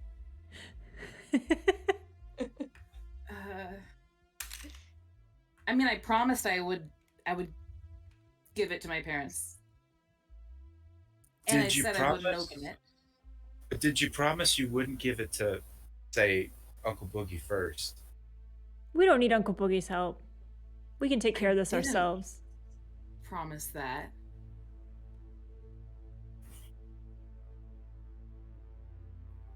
And technically, I wouldn't be opening it if somebody else opened it. Listen, we don't need Uncle Boogie's help. I can do it. Give it to me here, Skip. That guy's nothing but trouble. No, he's nothing but trouble. Then you're gonna rip it in half. Don't rip it up. I promise I won't. I promise. Even though that's what I would do. I won't do that to you, Skip. Okay. That's respectful. Here, hand it here. Cautiously hands the envelope. And the envelope's all like messed up because it was just like shoved in the bag. It's got like purple rain stains on it. Like it's not in a good quality already. Mac's gonna attempt to open it without disrupting the seal, and he's gonna try to do what Uncle Boogie would do, but better. Well, you've probably opened letters that you weren't supposed to. You know that probably the best way is to steam it and get the glue a little loose and peel it slow, or you can just tear it open. Opening a sticker? Because I can. Actually, many could probably do it better than anybody. Messed up peeling stickers. Yes. Actually, Mac has probably outsourced all his letter opening to Minnie in the past, so he just hands it very reverently over to you, Minnie, and says, "Do your work, Minnie." This is the most unexpected result. Yeah. Brilliant, actually.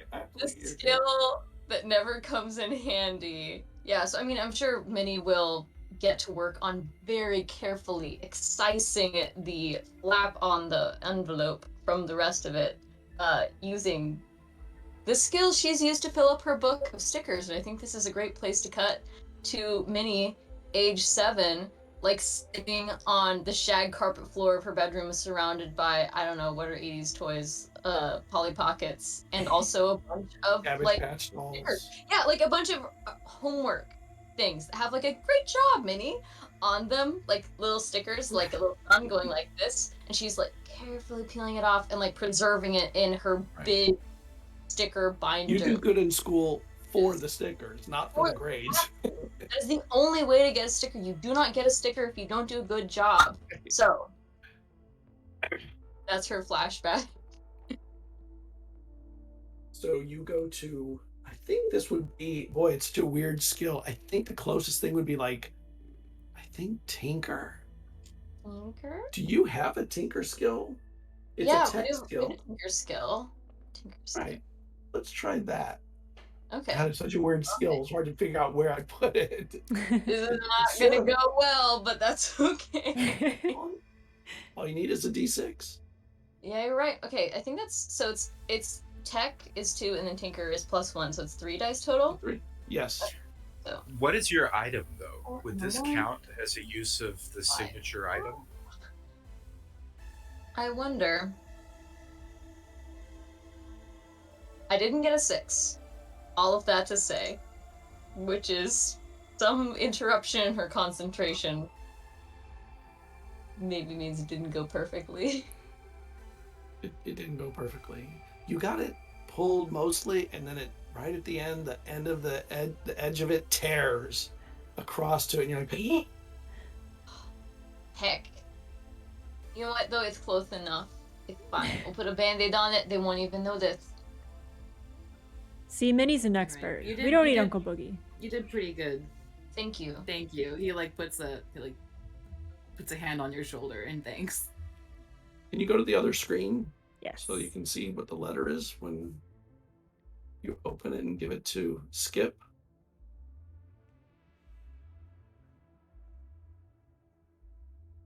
no.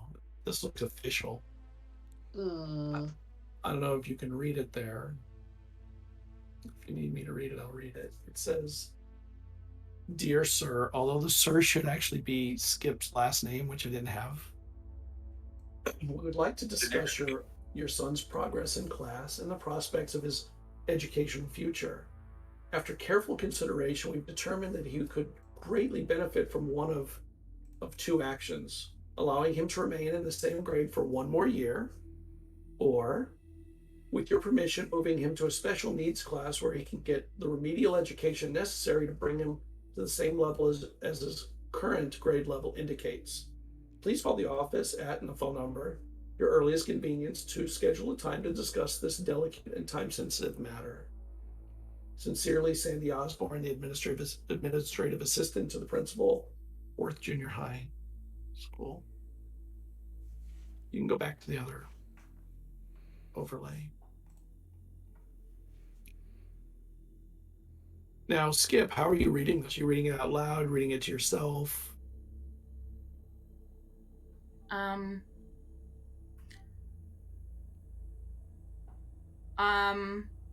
I'll start reading it out loud.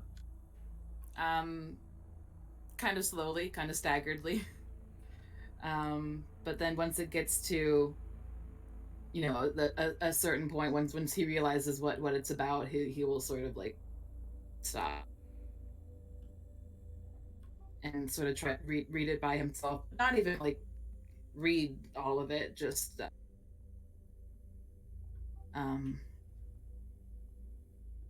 sort of put it down.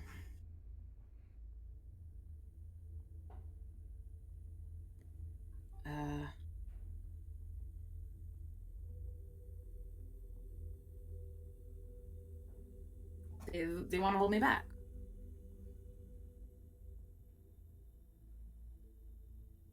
Well, I bet the coach won't let him. Mac's furrowed brow kind of softens as Nikki says that, and he's like, yeah, man, that's the benefit of being part of this system. System's gonna help you out.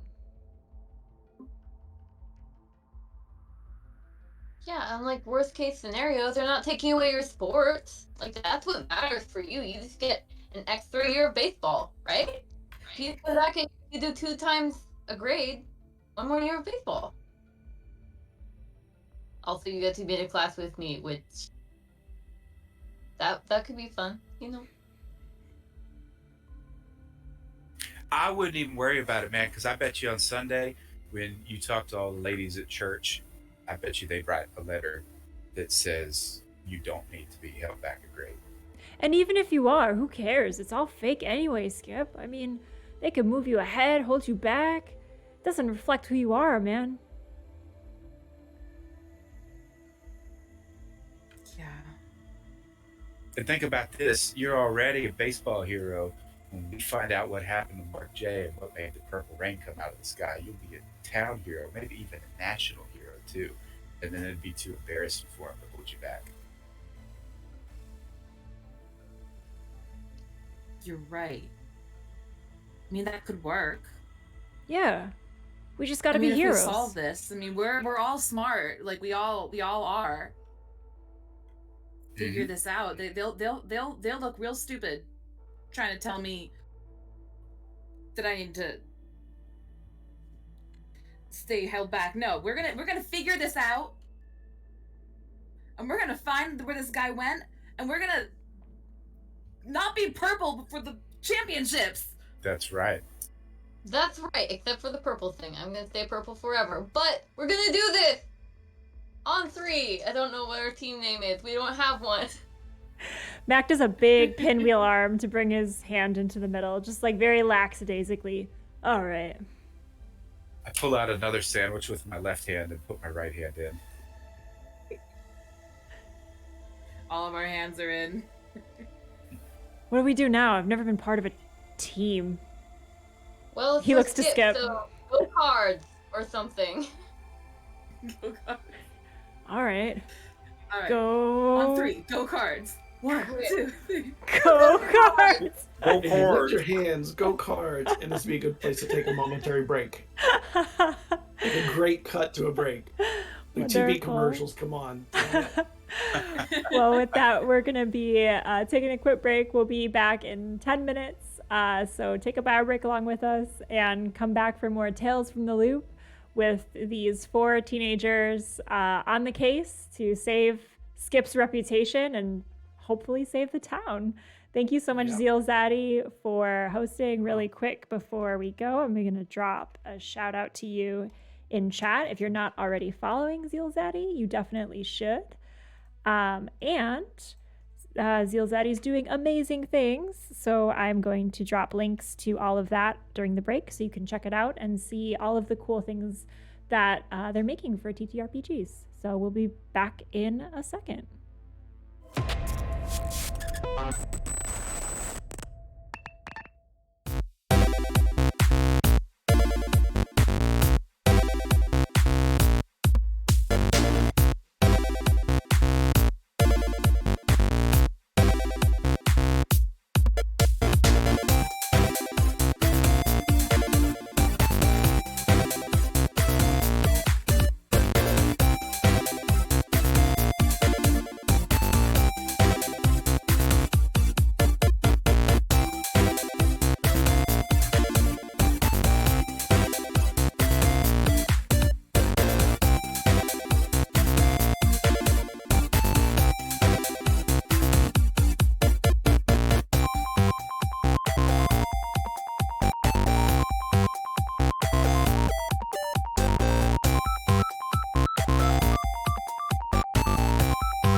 Hello, we are back.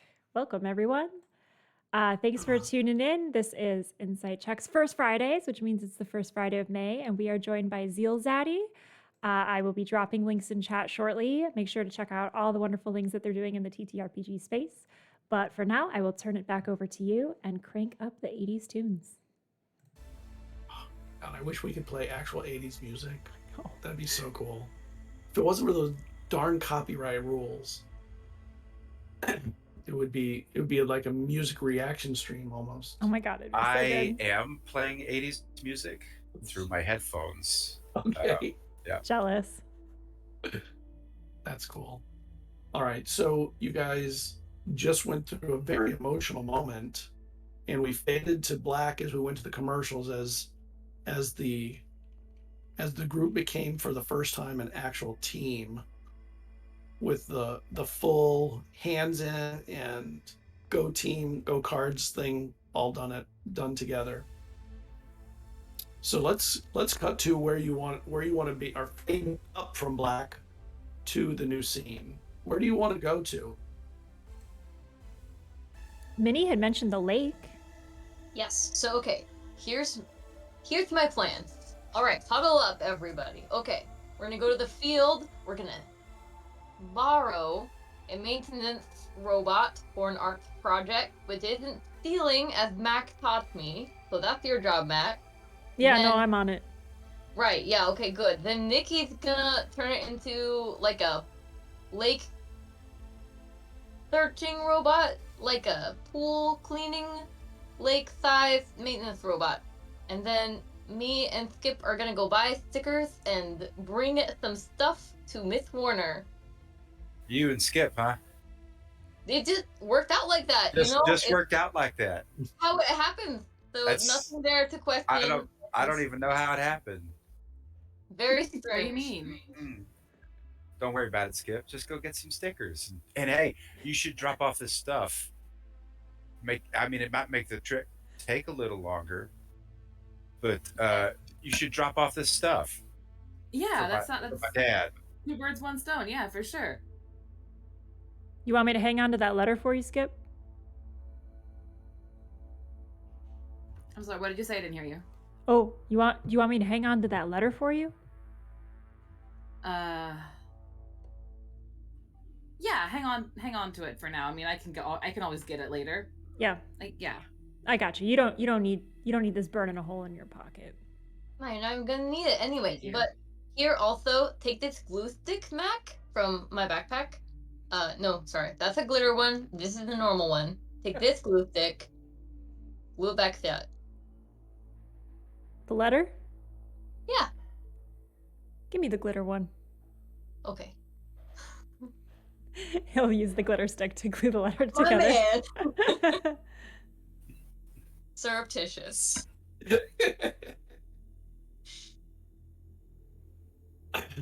You glue the letter down perfectly with a few little sparkles on the edge of where we sealed. Just a few. But I mean, that could be anything. Could have come from anywhere. And it sounds like you're splitting the party. Is that what's happening? Yeah, always a Okay. good idea. Okay, let's do I think it's very Minnie kids on and Skip bikes. first. It is, yeah. Yeah. So let's skip to Minnie and Skip heading into the art supply. Totally. So- Yeah. So Minnie probably like pushes the door open with her elbow, and like there's maybe a little bell that jingles, and she's like, Linda, are you here? And Linda, who is always excited to see her favorite customer and youngest friend come into the store. Oh my God, I have got something you need to see. Come back here.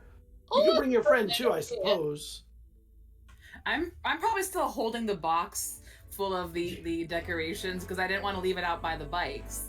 So I'm holding all like the Right. Warner's like decorations in my box as I like follow along.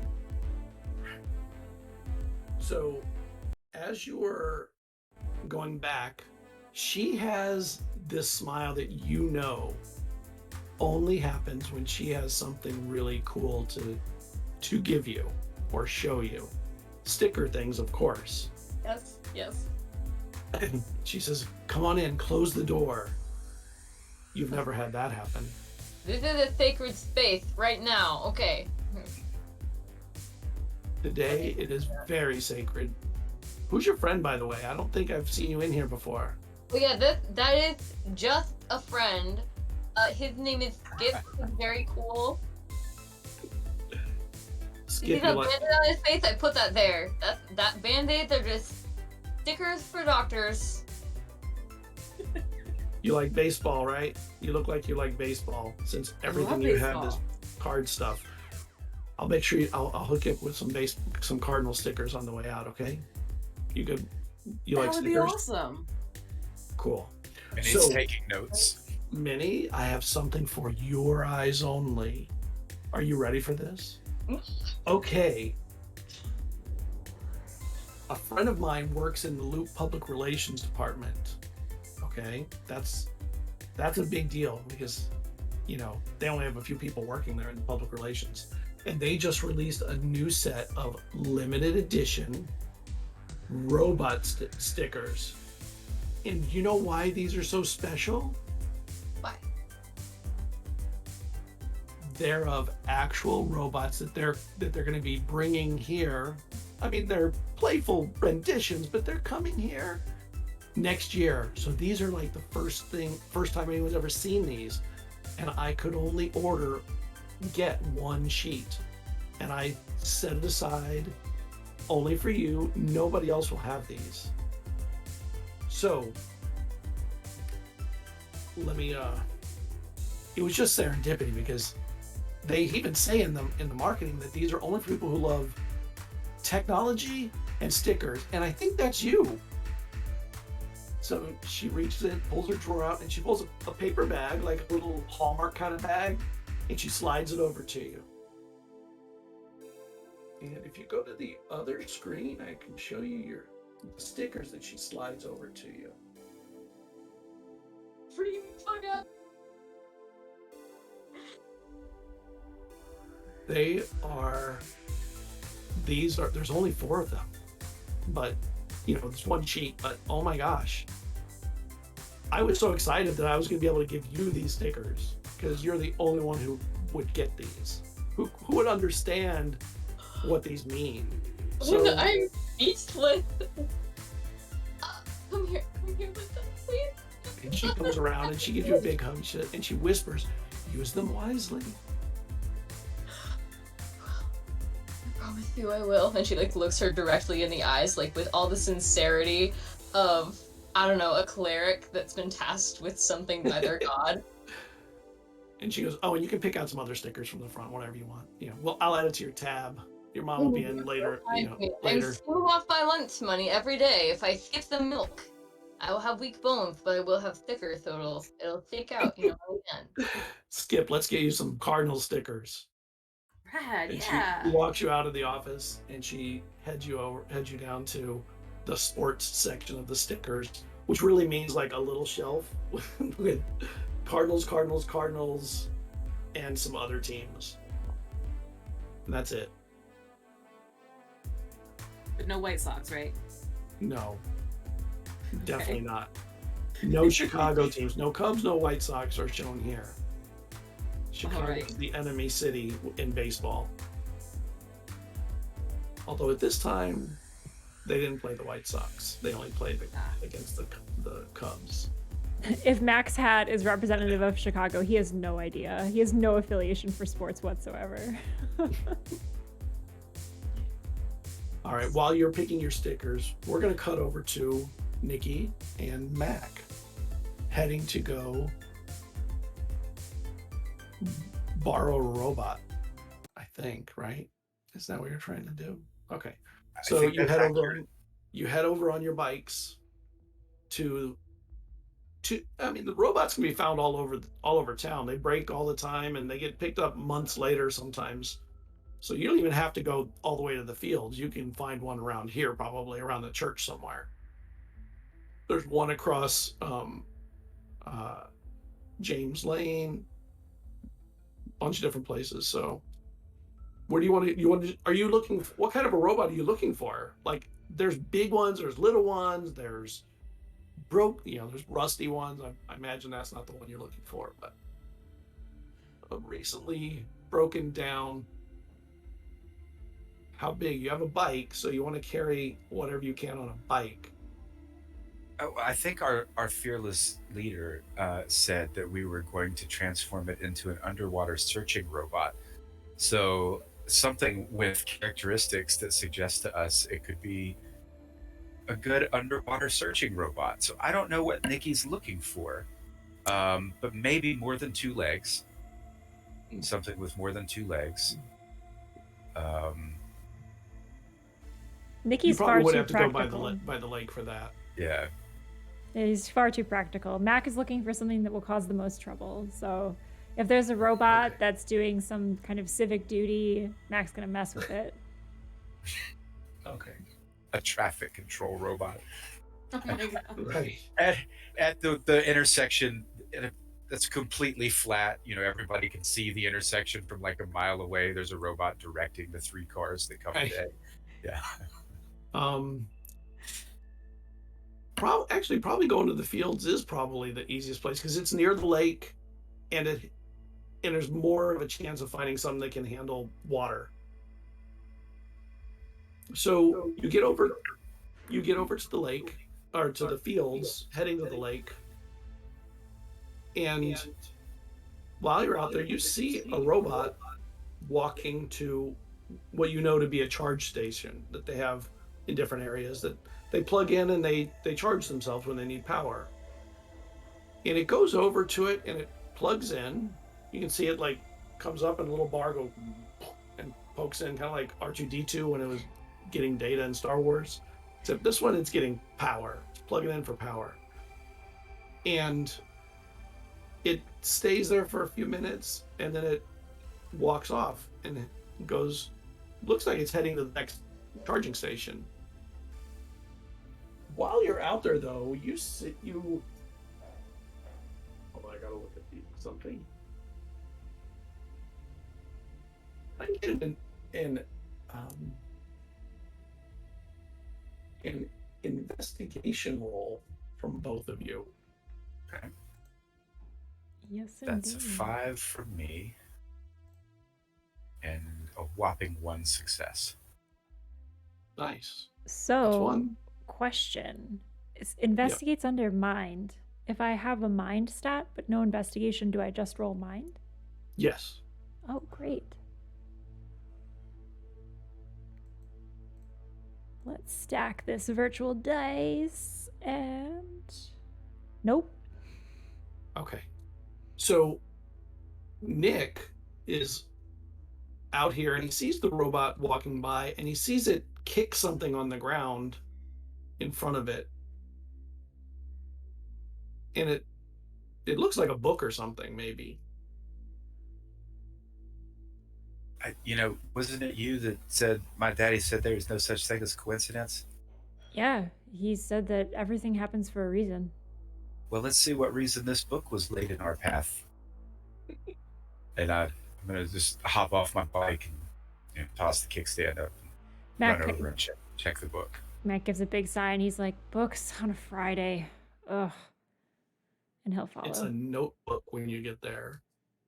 And it actually has a sticker on the inside, which is interesting, but it also has a name. It says Zach. Hmm. Hey, that's your buddy, right? Don't say buddy. I know you're just saying it in a way that means he's not my buddy, but I just don't like you hear you say it. Pal? Same vibes. I'm flipping through pages as I say it. It's your homework. friend. Mac's doing the on his tippy toes thing where he's keeping a lookout while you guys are talking. It's homework, and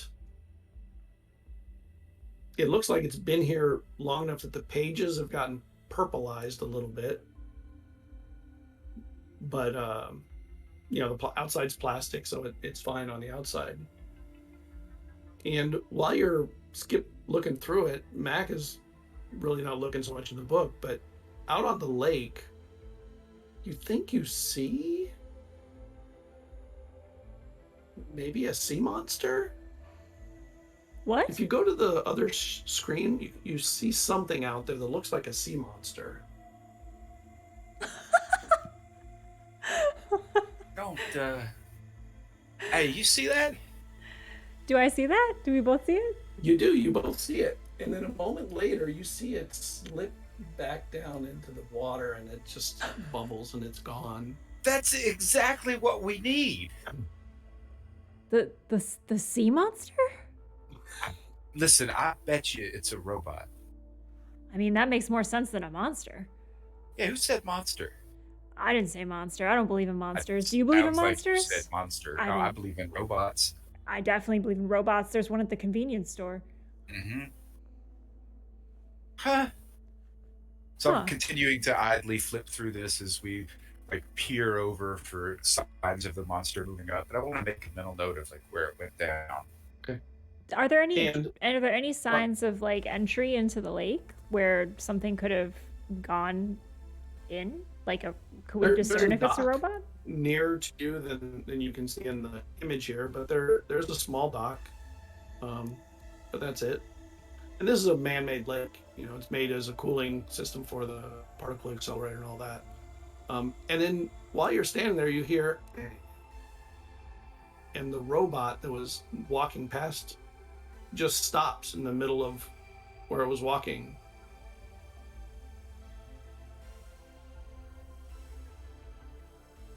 How far Yeah. away from us is And it? it was just at the charging station too.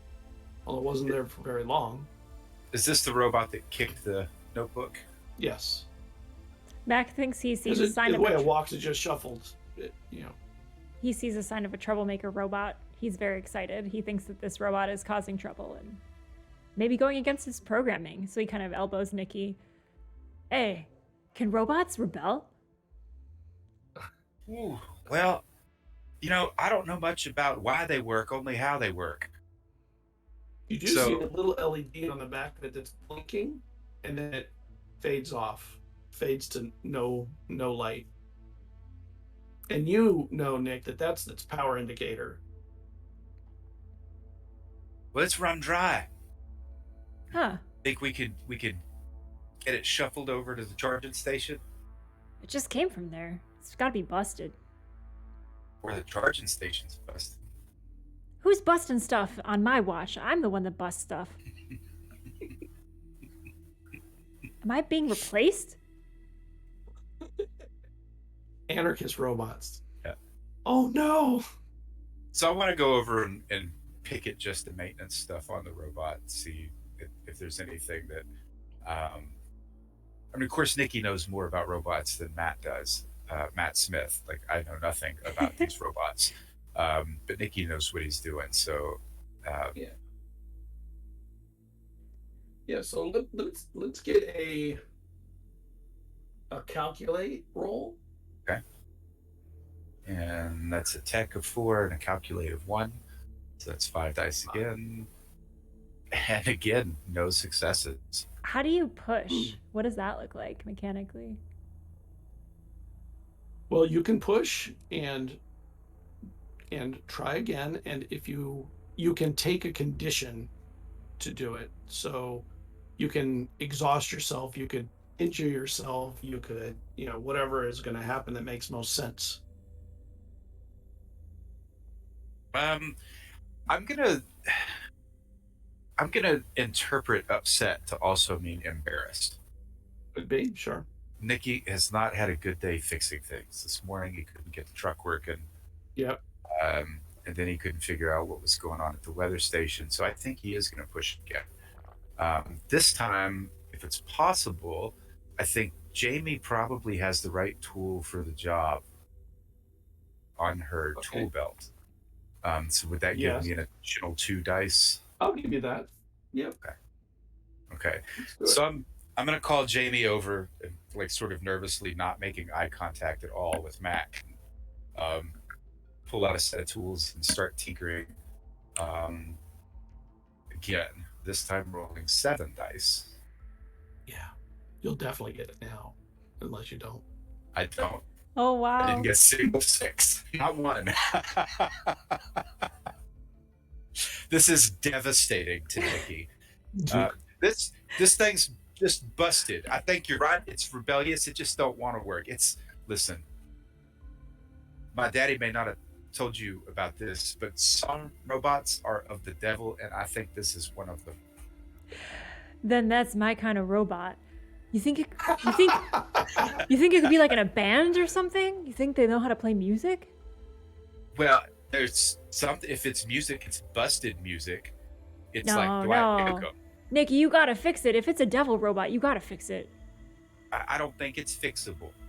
Hmm. I don't think Thomas Edison could fix it. If you could fix it, you would definitely have to bring it back to the shop. It's have to. The two of you'd have to carry it and lug it back. There's no way you could do it out here. It's obvious you don't have all the right tools you need. It's obvious. Well, I guess we have no choice. We gotta go into the lake and get that robot. Yeah, That one was better working. than this one. Hmm. Yeah, this one's busted. Matt kicks it. Yeah, Nikki kicks it too. Just dog two pees boys on its kicking leg. robots.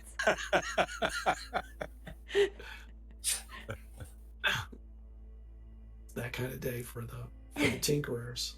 I'm going to a different dice rolling website because this one sucks. Are you rolling in Were Google? you at cursedice.com? Yeah, it's rolladie.net. Oh, and God. I've rolled like 2 6s this whole game. And how many viruses did you get? Every time you roll a 1, you get a virus. A 6 is Nice success. stream not sponsored by RollDice.net. Totally not. Totally not. Though if you're interested.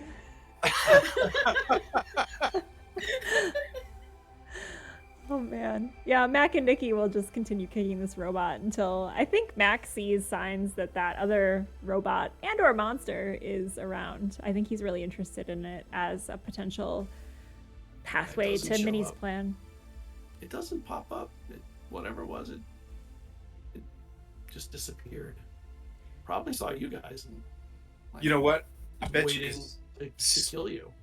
I bet you Skip could swim down there and see what it is fast enough that it can't kill him. Oh man. It's probably a good swimmer. Well, Yeah. maybe got we body and move. maybe we just go back and tell the others. I mean, we seem to be onto something though. Think you're right. But let's not tell him about that piece of junk robot. Listen, sometimes I try to sabotage something and it ends up backfiring on me. I get it. Bad days. Bad days, man. It's just like the Clash always says. And then he proceeds to quote the Clash.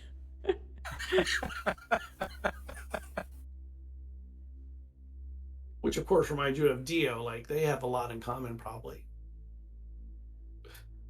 All right, you head back.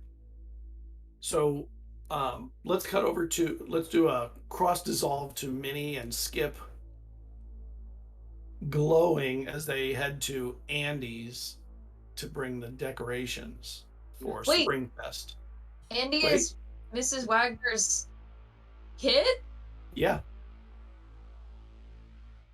I've never been more Yeah. excited in my life. Carry on. Yes. So, as you travel to his house, I'm going to show you a picture of it.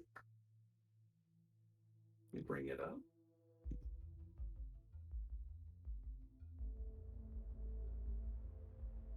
Had it run down and beat up a little bit, and there's a garage in the back and the front. Just a regular home, a poorer one. That's also the house I grew up in, but it didn't look like that then. And my dad built that garage with his own bare hands. Now it's falling apart. I'm so pissed. So I thought that was kind of cool. That is really So- cool. That's really impressive. It just looks terrible now. Embarrassing how bad it looks. But that is where Andy lives. Andy's not me, by the way, at all. In any way. Except the D&D stuff. And you get to the house, and what do you do when you get there?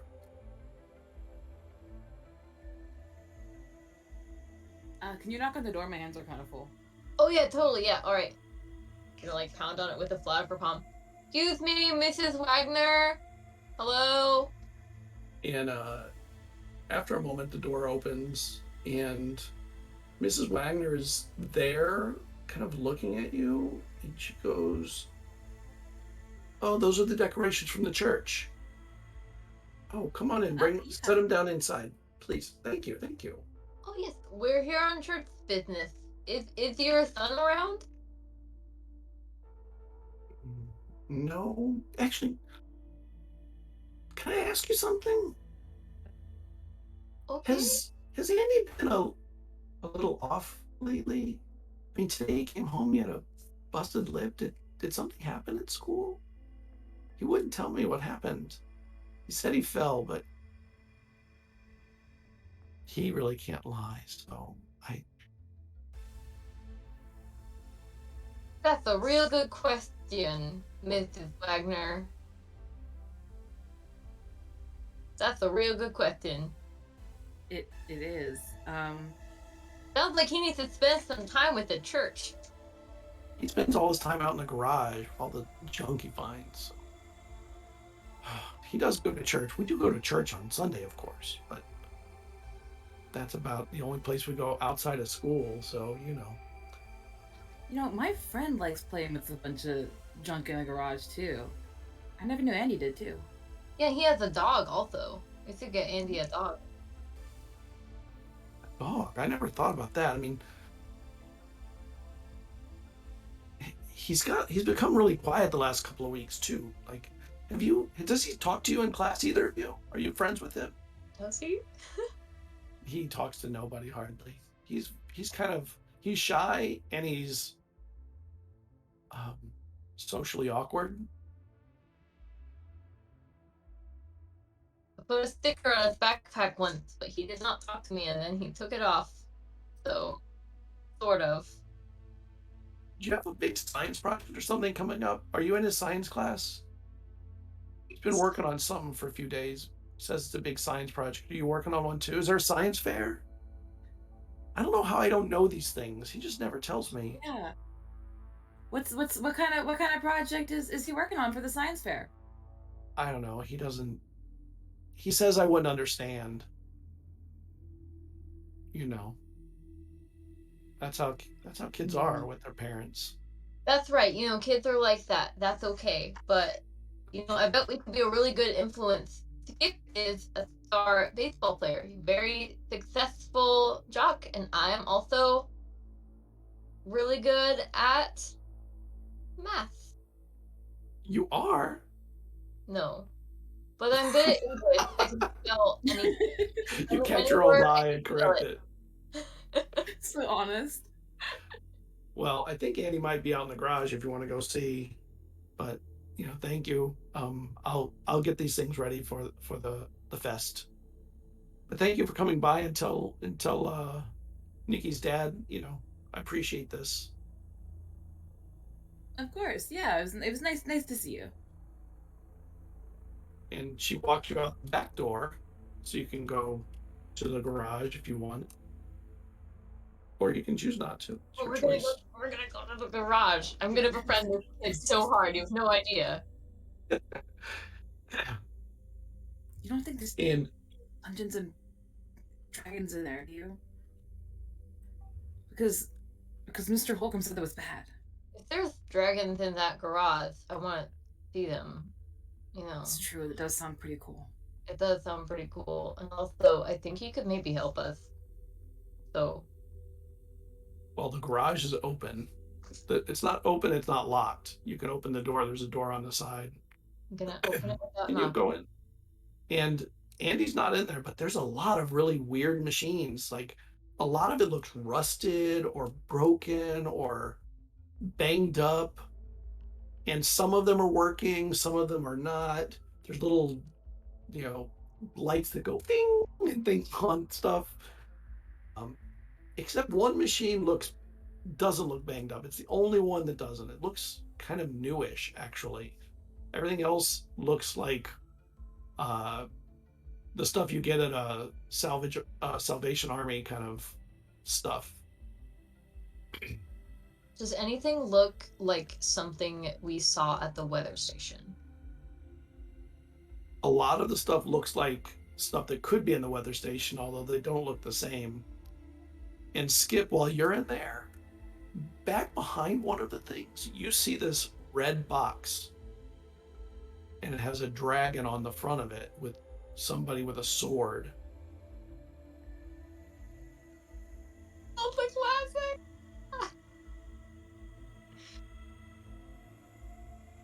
It says on it, there's a piece of paper covering the top.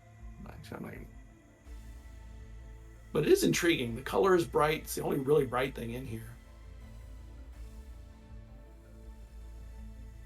I just casually look. I'm looking around at the rest of the room. Like I'm not even noticing that that's there until I'm right next to it.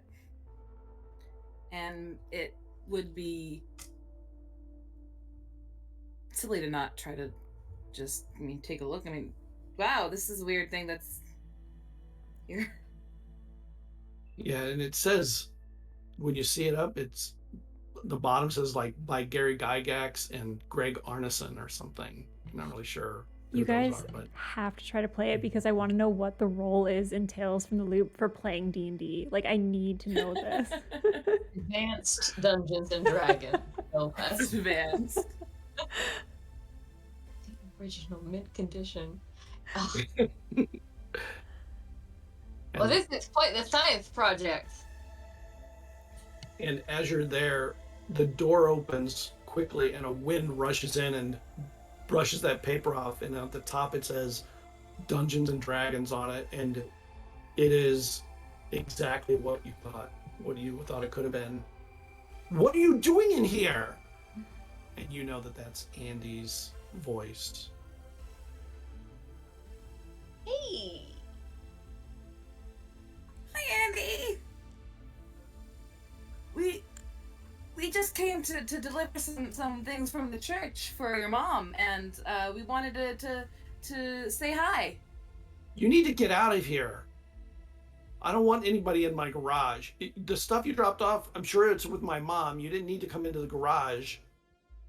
And he goes over and grabs the Dungeons and Dragons box. You didn't look in this, did you? No, I wouldn't. Okay. I didn't. And he puts the box down, conspicuously leaning against the one machine that didn't look junked. Says, now get out. I don't want you all in my garage. You don't know what you're messing with here. You could break something. Sorry. It's just it looked really cool, and your mom said it was like a science project. That's everything's cool. a science like an project in here. Well, I don't tell her anything because she doesn't understand anything anyway. My mom's an idiot. Dude, you just sound people don't understand things doesn't make them an idiot. No, doesn't he sound like Mac right now? And you're a lot like our friend Nikki. Do you know Nikki? He builds stuff. They're building a robot right now. Cut over to Nikki and Mac kicking the robot. Wait, Nikki is building a robot. Nikki is building a robot. I thought he was a car mechanic, I guess, could build a robot. Maybe. I mean, he would get lost with the programming. Does he know how to program? What is he going to do then?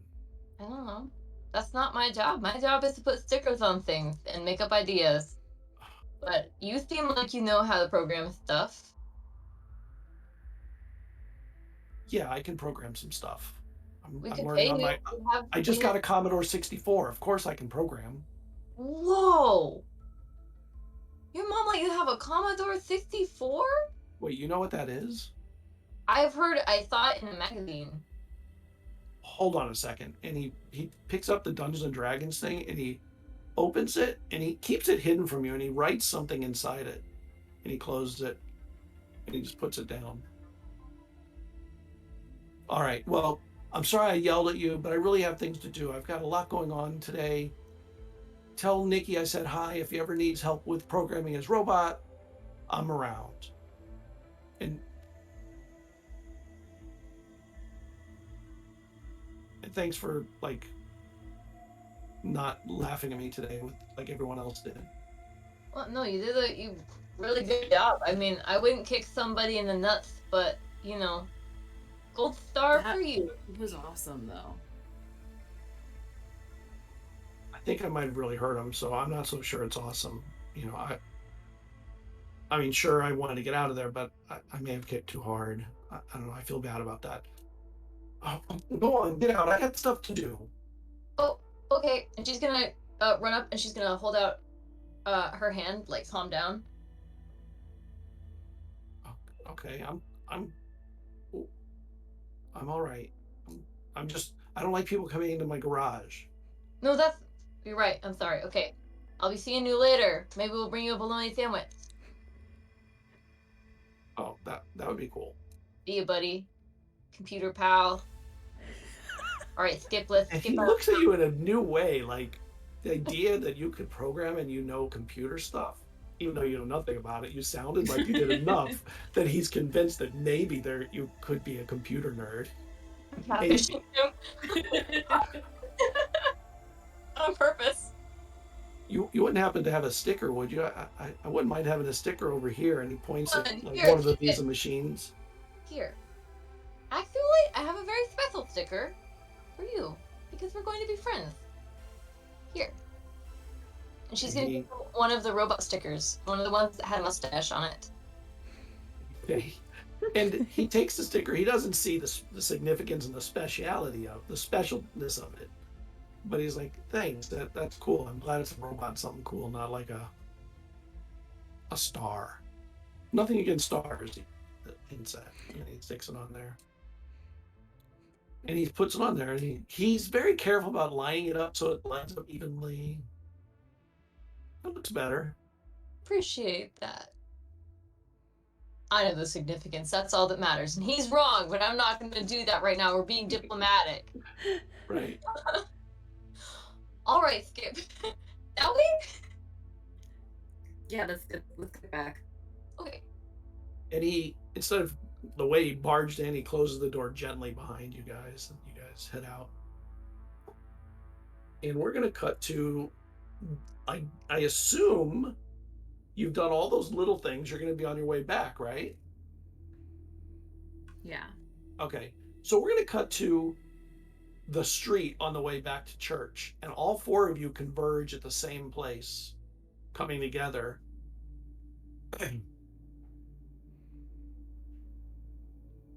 And there's some kids out there breakdancing on a piece of cardboard with a big loud boom box. And they are spinning in ways that are just mind-bogglingly either cool or beyond recognition for some of you. Is one And- of them Zach? What? Is one one, of them of them Zach? happen to be Zach?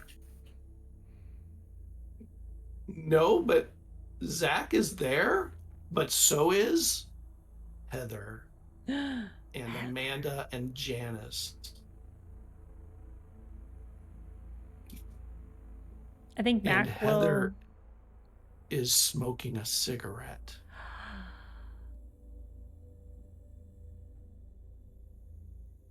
Mac's gonna move in front of Minnie just slightly, not overly chivalric or anything kind of grandiose, but just like instinctively he wants to put some bodily space between them. Okay. And you kind of have to go past them to go down the street. You don't have to interact with them if you don't want, but it's up to you. Mac wants, but he will wait for the others. Well, and I definitely want to give Zach his homework book. But I want to look at it again first, just to make sure it's the right person's, and also to see maybe why that jerk of a robot had this book. Minnie Cartwright, Interesting? get over here, you hear Heather say. And the notebook, it was a homework book. It has his name on it. It's math problems and all that. It does have a sticker, and that was kind of cute for Minnie, but that's about it. You Minnie ain't didn't gotta see it. do what she says, Minnie. May's just gonna like she's very bubbly, right? She's gonna get like very small and like become Mac's shadow exactly. Like he's perfectly positioned between. Maybe an investigate roll, please, Minnie. Okay, well thank God. That's like the one thing I'm good at. I have 8 dice to roll. Hold on. Wow. Oh my god, Whoa. 8? You may not want to That make was this roll. 6. I have 4 more dice to roll. Is it worth doing that? Okay, that was 1 6 out of 8. Here we are. Rolling like me.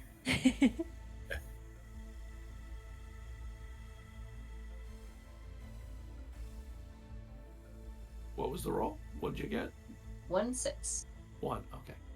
So on Heather's lighter, a big disposable, by the way, Of course. there is a sticker on it. And it looks just like your robot sticker, but holographic. Shut the front door. Yep. What are you butt ugly losers doing out here? And she does the L sign, the loser sign to all of you. You don't have to answer What that, are Minnie. you doing out here? Skip. Don't you realize Ah. that your cigarette and that lighter next to this cardboard is a fire hazard? You're such a dweeb.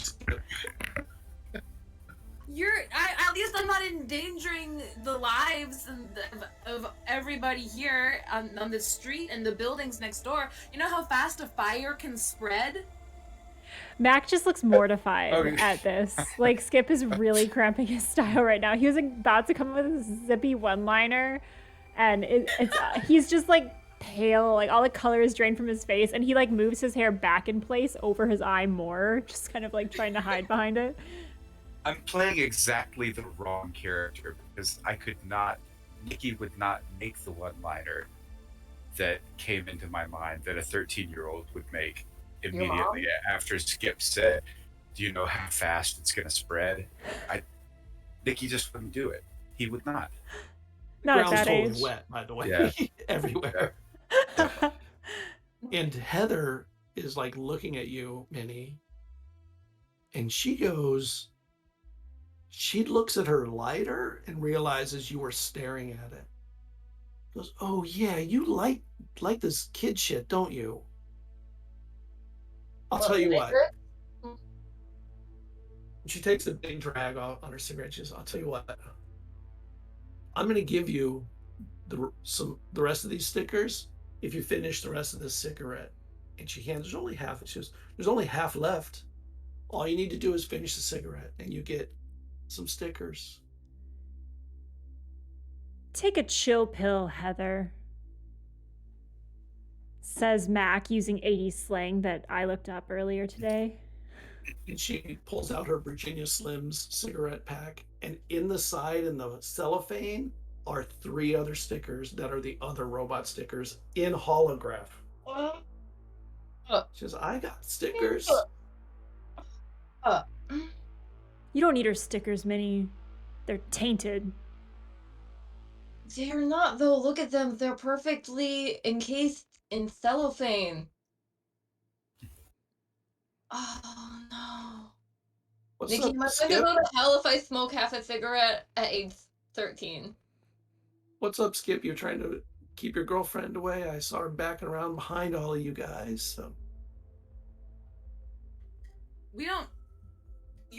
This is peer pressure, and I think it's extremely irresponsible. you know what? It is irresponsible because I'm not responsible. I'm only 14. I'll be starting high school next year. But you know what? I'm going to give her 2 stickers if you'll help her out. You can smoke half of this half. What do you think? You want to help out your girlfriend there? I think Heather is of the devil too. Totally is of the devil. She is a tempter of the worst kind. No, Back, Skip. Bathsheba. Okay, And she there's a little less there, but the time's running out. It's a time limited offer.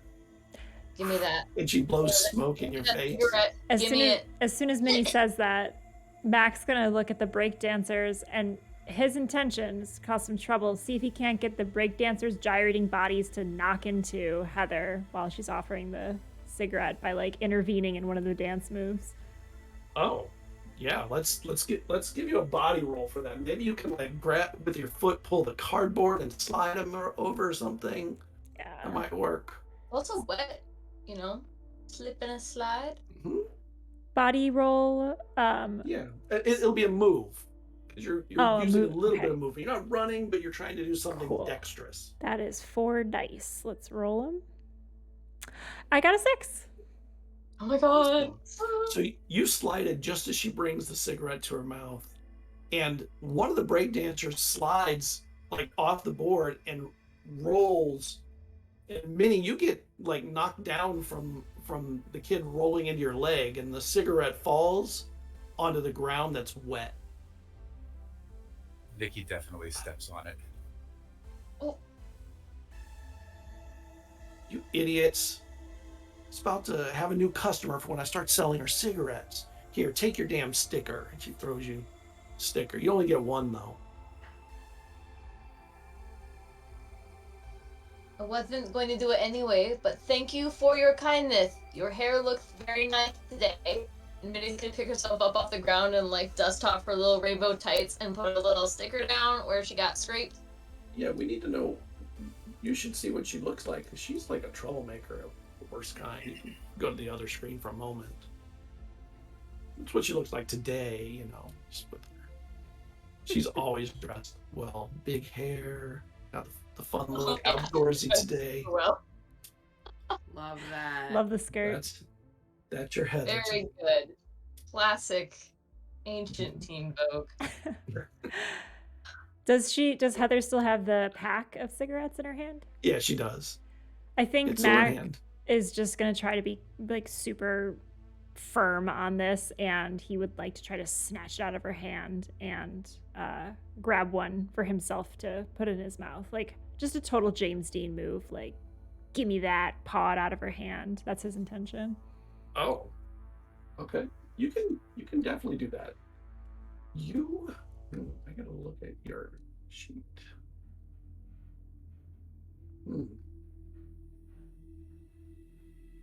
It's not really force. You're not forcing. I'd say it's more of a. Well, yeah, it is force. I'm gonna give you a force roll. Like it's hand force, not bodily, but it's a forceful roll. So it's your body and your force. That's 5 dice, 2 6s. Nice. It's so smooth. You grab them out, tap out a cigarette, and as you tap out a cigarette, the other stickers slide out of the cellophane into your hand inadvertently. I'll palm them. I'll Nice. palm the stickers. What do you do with and the cigarette? I have it in my mouth, kind of like I've seen Nikki has a piece of straw or hay sometimes when he's out Right. working on a car. And Okay. it's just dangling there. And I say, I'll be your customer. Just leave him alone. And Heather looks at you with a different kind of a look. She goes, "Damn, Mac, I didn't know you. I mean, I knew you were kind of a badass. Whole new kind of respect. Can I have my cigarettes back, though?" He slams them back in her hand, just kind of as though he's about to toss them, but makes contact with her hand instead. And not a she doesn't break badass. eye contact. I'm not a badass. I deserve this. And he gestures to the cigarette. She doesn't. Leave him alone. And she smiles and she takes a step back. She leaves you guys alone. She lets you walk if you want. Mac looks a little sad, and he hands the stickers over to Minnie. Max, are you okay? I'm fine. Come here. He is just an awkward tree in this hug. Yeah, like Right. he's just a ruler, like perfectly stiff, and Yeah. he's just getting Very uncomfortable. squished. And like when you break the hug, you'll notice like on your sleeve is like a little giraffe or something. He looks at it and smiles. That's right.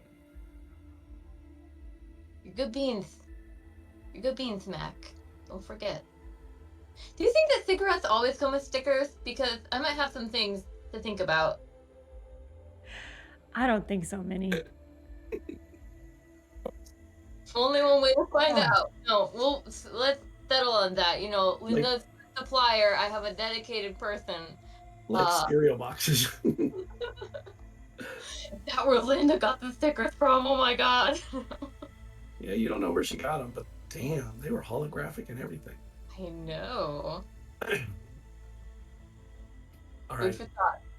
so we're gonna cross this off from this scene back to the church. That's where you're going, right? To the church? Is that where you're going? Where were you going? Is that where we're going? You've told us about the lake robots. You could have, yeah. I Did think you? so. Yeah. I think we definitely would have. And about the problem with robots just not working as they're designed. Yeah. Okay. I We don't. would about Andy also with him being our person who can program because we don't have one of those shit. And when you get back to the church, you see that Uncle Boogie is not there. He's working out in the yard or something. But what is there? He's still got the TV running inside, and he normally sits on the back of the cart that he uses for moving stuff around on the grounds, and that's sitting there in the shed also. And you can see him way out the end of the fields doing some stuff, and you don't see anybody else at the church. It's a Friday afternoon. Nobody's here. We're all still purple, right? Yes. Okay. Yeah. You'll be purple for a while. Well, guys, should we go talk to Andy? Do you think he's in the talking mood? I mean, barely. Also, you need to be sensitive about his demon hobbies. You know, like, if we're gonna convince him to be a Christian, we gotta, like, I don't know what the plan is. I just want him to make a robot for us. And also, I think he's pretty neat. You know, did you see how hard he kicked that person? That was very impressive. He'd be very helpful in a dangerous scenario. I don't know. Maybe Nikki can talk to him. They seem to hit it off. They do the hobbies. Oh, and also, he is definitely down with you, Mac. He was like, yeah, no one understands me. I mean, is that what I sound like? No, not at all. He sounds Yeah. very smart. No. and brave. Mac looks slightly offended, but then also in like kind of pleased. And he still has the cigarette just dangling wetly from his lip. There's no way he's lighting it. It's just totally moist at this point. And he's like, all right. Yeah, nice Virginia Slims. Looks hot. Yes, right. We don't have a robot. There's something in the lake. Are you guys sure that thing didn't like steal Mark P or whatever his name was and drag him down to the depths? I'm not sure of that at all. I think it could definitely have been what happened. Yeah, rebel robots. I mean, I don't know why I didn't think of that. Maybe I should learn math. Maybe I can learn math. I have like enough math to survive. It's very hard. Oh god. Anyways, we should talk to Andy and have him teach us math and tell us what he's working. He's working on like a big project. Maybe he's working on the same thing we're working on. He's just being very secretive about it. Do we have enough Well, bologna? we actually no. I'm sorry, I ate the rest of them. But I could make some more.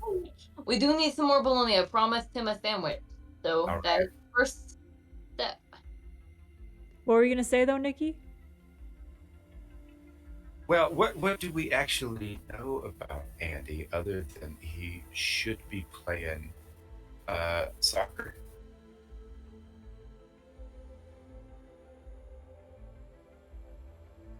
Got a good kick on him. Oh.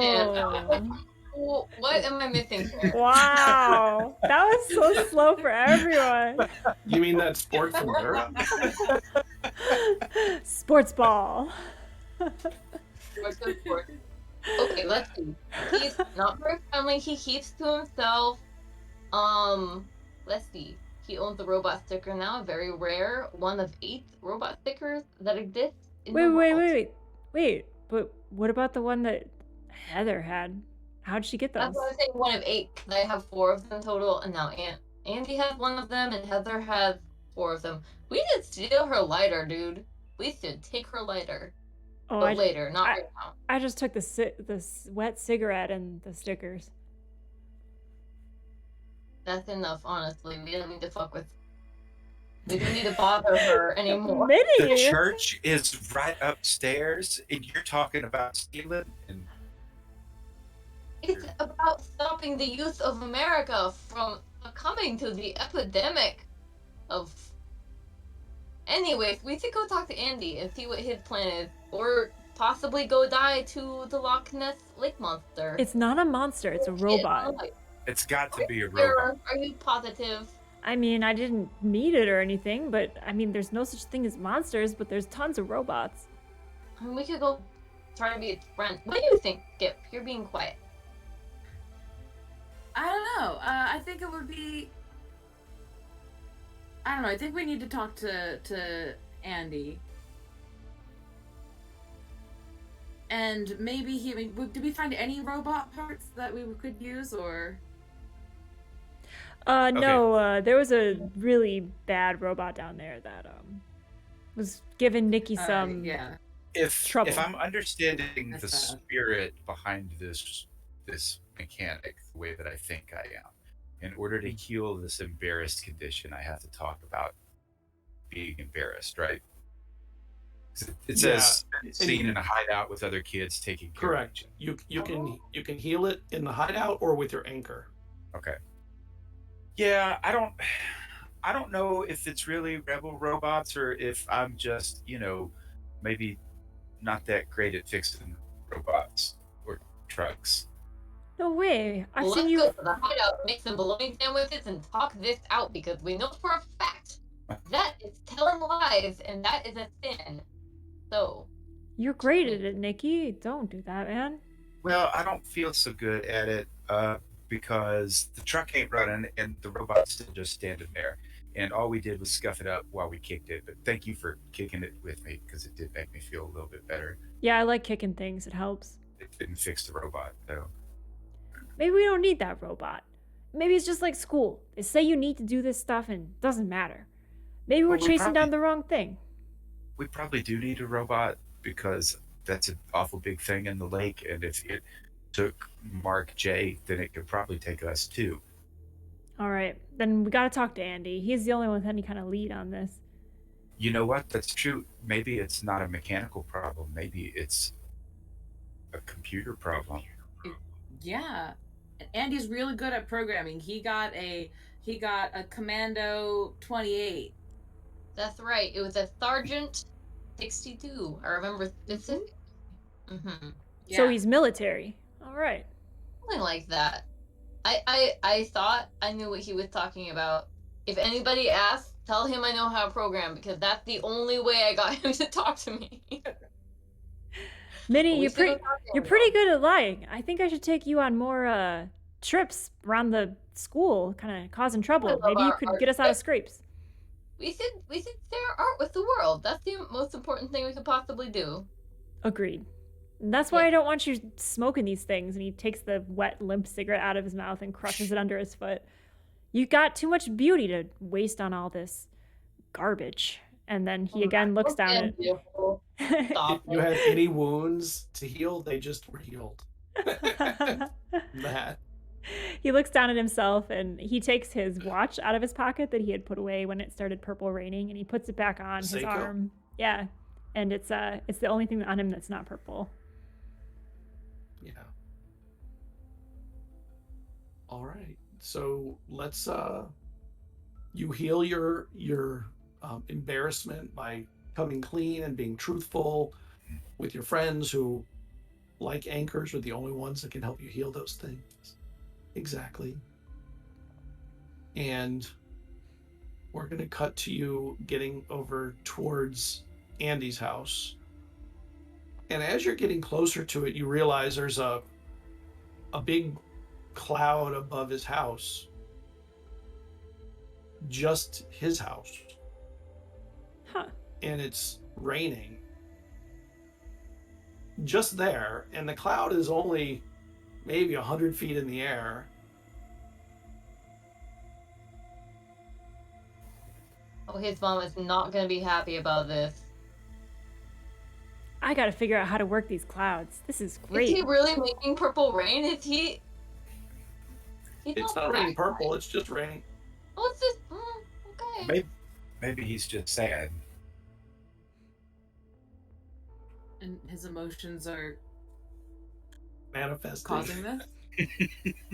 That is cartoonishly correct, and therefore I accept it. Don't say cartoons.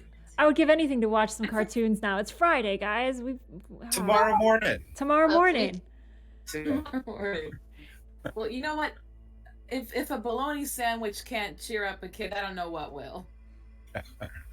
Well said, sir. All right. Race you and take off my bike. Oh, Max doing it. He's racing you too. But he's looking over at Skip in a worried manner because he's worried that Skip, as the athletic one, is going to show him up, and his bike really sucks. So he's pedaling super hard on this clangy bike. Oh, I gotta get on this race. We're rolling for like, no. Yeah, the camera moves to right behind all of you, starting to race as fast as you can. And when that happens, suddenly from out of the backyard, you're on the side opposite the driveway, a station wagon tears out, and Andy is trying to hold on to it and slides out into the street. He gets scraped up and falls to the ground in this car. And you recognize that station wagon. And Andy's It's the laying in weather the street. people. Is anybody else in the station wagon? There was just the one man, and you know that fit. You've seen it. I told y'all that's the guy that made. He was in the weather station before us. Andy, get your bike. Andy's laying on the ground. Oh, sit. Okay, quick. Andy, take my bike. I'm gonna stand on Skip's bike like they do in the movies that we watch.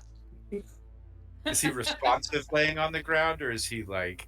No, he's just laying. Like he was holding on to the car when the car was taking off, and he slid forward and got dragged into the street a little bit. So he's scraped up, and he looks like he may be unconscious. Yeah, let's skid to a stop, the like sideways stop that kids do on their bikes. Cool. Run over and check on him. And as you get there, he starts to like move his head. What happened?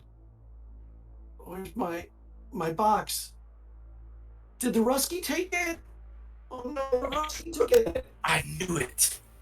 I think once Skip saw that Nikki was taking care of Andy, Skip was like booking it after that car. Okay. Wow. That's smart. I think Andy, who's in that station wagon? I saw it earlier today before the crazy rainstorm. Mac will go with Skip, by the way, because Mac had an eye on Skip when they were racing. I'm gonna stay with Andy and Nikki. I'm gonna start slapping band-aids, doctor stickers on those roads. You probably actually have actual band-aids that have little Care Bears on them, Smurfs, things like the sticker version of band-aids. You know it. Yeah. Yeah. And he's starting to wake up, and he's yelling. He's like, that Rusky came in, and he took the thing that I found, that Zach found actually, and I feel so bad for Zach. I kicked him when I stole something. I stole the thing that he found. That was the thing he wanted earlier during the fight. What did you take? What is it? Something it was out by the lake, and I found this thing that he had this thing near his bike, and I took it.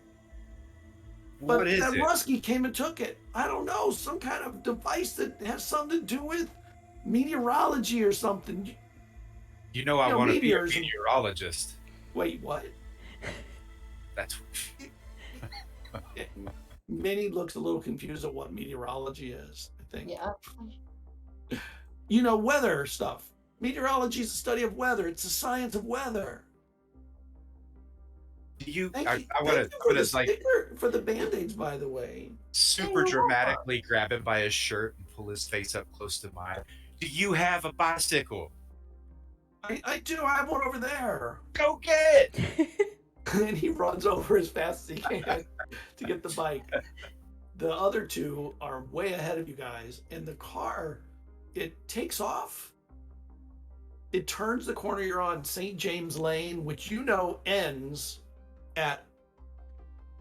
You don't know where it ends. It ends at at a certain way down. It's a cross street, but it's a pretty long road. And the car, it slows down after it gets what it thinks is away, and it goes to the end of St. James and pulls into what looks like a charging station or something like you've seen around the lake. And the guy gets out and goes and stands over by it, looking over something on it. But you're still pretty far away. Max huffing and puffing to And keep he's up not with even looking Skip. at you guys. He's looking the other way. Hey, Skip! Are we going in hot, or are we gonna try to sneak up on him? Can you bike a little, just a little slower though? Yeah, we should. Which one? Those were I don't two know who it is. options. I don't know what he's got. Let's sneak. Let's try to sneak up. Sneak up. All right, it's not my Yeah. style, but I'm really tired, so it sounds fine. So you guys slow down and you pull your bikes off to the side. And when you do that, the other 3 kids eventually are going to start catching up to you on their bikes. And looking back, you can see that Andy's riding with. The 3 of them are coming up. Andy, Minnie, and Nikki. But they don't see you off to the side, and they're just going fast. And way down the street, you see the station wagon pulled over and at a charging station. They're gonna try to skip town. They're charging up their car and they're gonna make a run for it. That's what I do when I steal and break stuff. Probably. And as you're sneaking up, there's a police car that comes down the street slowly. And the police car stops you, the 3 of you. Andy, you okay? You got a lot of band-aids on there.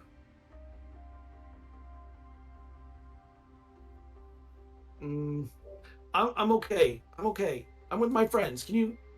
And he just waves the cop on. Tell your dad I said hi. And he drives past. They know that I listen in on their radio, so they kind of. I have a ham radio in there.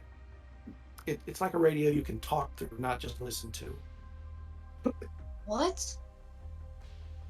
You know what a radio is, right? Well, yeah, but I can talk over it to people that are in the area, and I sometimes, it's like a radio that's 2-way, like a walkie-talkie, but radio. okay, after this is over, you're gonna make one of those so we can talk from a very long distance, because I think that would be very cool. But okay, back to the situation at hand. I got distracted. Minnie's just Twitter pated about everybody. And you see the car. The guy is standing there at the car, and you guys are all of you going up sneaky or fast now? I feel Well, like Now that you're together. We didn't. Did we see them? No, you didn't see them. You just actually. Yeah, cops we're just stopped we're tearing ass, I think. Wow, basically. yeah. Okay, Mac, change of plans. Mm-hmm. Which might provide a nice distraction for our sneakers. You're welcome. you. Well, all of a sudden you go blowing past the sneakers, which probably doesn't sit well with Mac in the first place. But Mac looks at Skip and he's like, "Can we like let the air out of those tires? What do you think?" Oh. Remember that one time that I did that to the principal in the parking lot, and you were really uncomfortable about it, but you kept watch? Yeah. I'm good at I it mean, now. that was bad then. Yeah, But it's okay now. I was really bad at it then. That was my first try. Well, yeah, let's do it. Really? Skip. All right, man. It's just like old times. We just like old times. Yeah, Just this And what do one time. This is the one time, okay? totally. so Minnie, Nikki, and Andy are blowing past and heading straight to the car, and you guys are then coming up behind. The car is just standing there, and the guy is standing, leaning against the charging station, looking over something on the screen or something, and he doesn't see you. What did the three of you do when you get close to the car? You have to cross one lane to get there. It's not a busy street. I think first I have a knowledge question. Like, Okay. through the course of this rain, would I have figured out that it's organic material that's becoming purple? Yeah. Yeah. I bet he's got to charge himself. Where's he gonna put it? Nikki his butt? That's growth. No, Well, I got it. wherever his charging station is hidden, because look, he was in the purple rain and he ain't purple. He's a robot, not a Rusky. And I don't Andy know. looks at you with a whole new kind of respect. You could be right. He wasn't purple. Oh my god. But he talks Russian. It must be a Russian robot, a Rusky robot. If this is the Cold War, that would be a serious Like allegation. Red October. Yeah. Okay, how do we stop a robot though? Like, water? Maybe? Mac. Or... Matt could probably do it. Meanwhile, Where's Mac is like riding his bike slowly behind the charging station with Skip, and he's like, "Man, I don't even care what this guy's all about. I just want to really slash those tires, you know?" Well, the car is between you and the charging station and the guy standing at it. I was gonna try to And it's pulled in like in a circle way where it can around. pull out quickly, so it's actually turned sideways, blocking the view of the station pretty well. Okay. So you guys can sneak up if you want to make a sneak roll, or the three of you coming in first. What do you guys want to do? Because you're there first, Andy, Nikki, and Minnie. I think Minnie, you want to cause a scene so Andy can get his stuff That's out what of the I'm gonna car? do.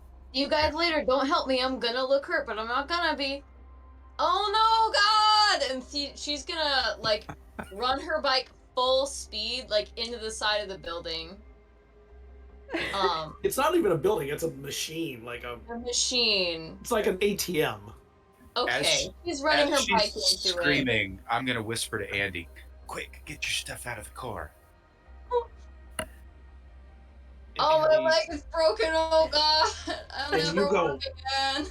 Can you imagine that? Just like a kid comes Maybe flying I'll- out of nowhere on their bike and just like slams into this charging station. I Give me can. a move roll to Yep. not get hurt. Okay. What's your move? Your Her move and move- body. She has a +1 move, so it's 2 Awesome. body, 1 move. Let's see what happens. Three, Oh, three there's dice. 1 6 and 1 6 only. But you don't get hurt then. Yes. That's what you wanted to avoid, was smashing into a wall and not. And you wanted to not get hurt. So you hit the front of the bike, spins you around, and Yeah, you maybe land. Crunch a little bit. That's okay. You pirouette on the bike in a way that scares the bejesus out of you. And you see this guy's face on the other side, because you're on the other side of him now, and you're on the face side of the guy, and you can see out of his neck there's a cable running to this box, and he's not looking at you. He's not looking at anybody, but his eyes are open, and he looks like he's stunned. He didn't even notice the bike. And you hear a little doot, doot, doot, doot, doot, doot, doot, doot, doot, doot, doot. Sound that's Oh, it's slowly speeding up. What are you doing? Andy's opening the door as quietly as he can. What are you doing, Nikki? Hurry up, Andy. I'm like pushing him along. Hurry up, get it. Let's get out of here. And he opens up the door and he goes, Jesus, don't like it when Nikki, you're lazy. Nikki, Nick, look at all this stuff. What is all this stuff? What do I see? And when you look in the whole back of the station wagon, the seats laid flat, and there's boxes of machine parts and a bunch of boxes of paper that from looking at like car magazines and it's schematics or something, and there's a device in there that Andy grabs. That's the device. He goes to reach for it. Okay. And there's also tools and stuff in there, but they look like the tools are part of what the car is for anyway. There's a couple things I'd like to do, and I think they can happen at the same time. Now, I don't know that Max over here trying to flatten the tires, right? No, but we're going to do that in a moment. Okay. So I'm going to shout, Minnie, Andy, get in. I'm going to pop the trunk. I'm going to throw my bike in the trunk, and I'm going to jump in the driver's seat. All right, Nice. Mac and Skip, can I get how do you want to slash the tires? Oh God. Great question. They surely had to hear me shout, get in. Yeah, but I think that there's a chance. I think they might have done it before. That's fair. I think I probably have maybe a bookmark that's used in the hymnals. It's a little crucifix or something, like a little cross made of metal that's used to keep the placeholders in the hymnals. And I maybe took one of those from Nikki's dad, and I'm going to use it to slash the tires. That's All right, bad. make me a force roll. And Skip, what are you doing to slash a tire? How are you slashing a tire? I'm unscrewing the air valve. Which will not Trying to work. make it leak. That's all I'm doing. Okay, that's perfect. That's brilliant. That's So- brilliantly not brilliant. I love that so much. All right, Mac, make me a force roll. It's nothing. Can I push on can. this? What does that look like Do a mechanically? roll. You can roll it again. Oh, all of And them? when all the failed dice, which is all the dice, because you failed completely, right? Yes, and on the push, I got 2 6s. Oh, nice. So you take an injury cutting it in. You like it bounces back and pops in your hand, and it hurts your hand pretty badly. But then you immediately hear the hiss of the air coming out of the tire, and then you hear Nikki yell, "Get in!" What did you yell again? Minnie, Andy, get in. Then the sound of my bike going in the trunk. Ah, And No. Minnie, as you're sitting there looking at this Rusky robot or whatever, you hear that thing go, "Do-do-do-do-do-do-do," and then his eyes Fuck, I don't have open, time to pull it out. Shit. Okay. All right. and he sees you. What do you do? Hello, sir. Have you had the opportunity to meet our Lord and Savior Jesus Christ? At that exact same moment, Mac had stabbed his hand with the crucifix, and he yells, "God damn it!" from the other side of the car.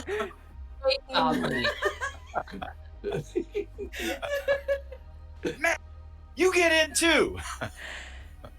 Goodbye, And the sir. guy Run, dude, to the car. No Make me bike. a- Even the bike make is me abandoned. make me a move roll. Yeah, he's gonna make a move roll to stop. Oh, that's a 6. That is 1 6. This is a perfect image, though. Like all of us half in the car, the robot grabbing a hold of the trunk, the tire flat, thump, thump, thump, thump, thump. So you We're gonna- run and the door opens, and Andy has the door open for you, and he puts his hand out to pull you in, Minnie, and he starts pulling you, and suddenly you feel someone pulling on your leg too, and now you're stuck between the robot and Andy and the car, starting to roll, to move. Nikki, you're hearing thum, thum, thum, thum, when the tire moves in the back, but you know that Minnie's not all the way in the car yet. That this guy is now suddenly moving. What do you guys want to do now? Because you can't close the door. Minnie's still half in, half out. That's fine. Andy, quick, wrap the seatbelt around my wrist. And she's gonna start bapping. I bapped this plant.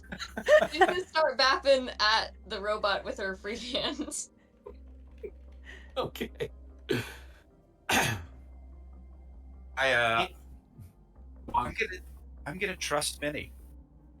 Okay. And What so, are you doing, Mac and Skip? What of all of this do Mac and Skip see and understand is happening from our position by the tire? I mean, you see that the car is starting to move, and you heard Nikki say get in, and on the other side of the car, you hear Minnie, and you saw Andy get in the car too, and Andy is now, with both the back doors open, he looks like he's leaning in trying to muscle something, but he's not very big, and he doesn't have a lot of muscle. He may have spunk, but he doesn't have power. And Minnie, you feel his grip tighten, but it doesn't like pull you back in. Mac, you see his feet. He was using his toes to kind of hold on to the edge of the seat, slip past the edge, and the car's still moving. And there's stuff bouncing around in the back. You hear the sound of metal and scraping and stuff back there. You gotta go for the root of the problem. Skip, take down this. Do I know he's a robot? I don't even know I would know that. No, you don't know yet. Take down this thief of a thief. Don't steal from someone who stole something. And Mac will run up and try to, I don't know, what would Mac do? Mac's not that strong either. I think he would take the cross that he has that he used to slash the tires and try to shank this guy. Oh my gosh. it's also 1986. Why don't you have a pocket knife? Matt got all of his pocket knives confiscated. He's gone through so many of them. Fair. First 3 weeks of school, a new pocket knife was taken. Yeah, and he doesn't have a lot of money, so he can't keep replacing them. Yep. So you go run over to shank the guy, and you see that this guy, when he's got a tube, not from the chest, but coming out of his neck that looks like a mechanical tube. His face looks like a person, but a little too smooth, maybe, like the skin isn't right. There's no hair on it, and he's bald. And his name tag says Mark J. J-A-Y. Oh, my. And he is trying to pull Minnie out of the backseat of the car, and Andy on the other side is trying to hold her in. And you go to shank, make me a force roll. Can I, if I am able to read that name tag, can I change my course of action, or is it too late for Mac and his? It's too late. Okay. You can do it on your next action. His eyes get really wide as his hand carries forward with momentum, and he's like, "Uh-oh!" as he steps forward. Fail. No sixes on that. Okay. What are you doing, Skip? I would have just followed what Max said, so I would have tried to go in. I don't know if I would have tried to go for an attack, but I'm like picturing me I run around the side of the car, right? I run as fast as I can, but then I slide, I'm sliding into home base feet first to try to knock this guy off balance. Okay. That's awesome. So Make it's a force roll. Make a force roll. Force? Okay, let's do Yep. You're gonna make it. You've got force. The force is with you. Well, that was, how many more do I get? Okay, hold on, I get 2 more. Okay, that was 1 out of 7. Still. So you hit him and you knock him to the side, and Minnie's leg gets released, and Andy pulls as hard as he can. You hear this grunt as he pulls as much as he can, and for the first time his hand feels muscular. It's not. It's just like it's every ounce of strength he has to pull you into the car. And the guy backs up, and when you hit him and knocked him over, it felt weird. Like his clothes felt almost hollow, and his when you did it, the shirt tore, and you can see there's like empty space and little machine parts inside there. And that's when you realize that's a robot for sure. What do you got? What are you doing now? He's trying to recover from being knocked back. Nikki's trying to drive the car. Minnie and Andy are pulled into the back seat. The door is open. Mac is impressed with Skip and Skip's ability to succeed where he failed. And I think for the first time, he sees being a jock as an asset, like something to aspire to. He thought that they were just a bunch of chumps running around in matching outfits. And so he kind of gives Skip a side glance and says, nice. And he looks at the cross in his hand that he completely missed shanking this guy with, tosses it to the side, and he's going to say, well done, man. Let's go. And he's going to try to do a Matrix dive into the car in the back seat. Because his instinct is to cause trouble and then get the heck out of there. So he's going to follow that instinct. The car is moving, albeit slowly, because Nikki's waiting for everyone to get in. And Nikki, you still feel the thump, thump, thump every time it makes a little revolution. And make me a move roll if you want to jump into the backseat of the car. I will. Minnie and Andy are pulling away from that side to make space. Yeah, we're just getting out of the way. Sasha wants to like, Andy, you did so great. What? That was awesome. Remember, it's almost the end of the night, and we all have luck dice. I was just about to say, it's a fail, but I'm going to use my luck. Okay, do it. What do those even do? I forgot. That's a free push. Yes. Okay. It's a free push. Yeah. All the missed dice, which is all the dice.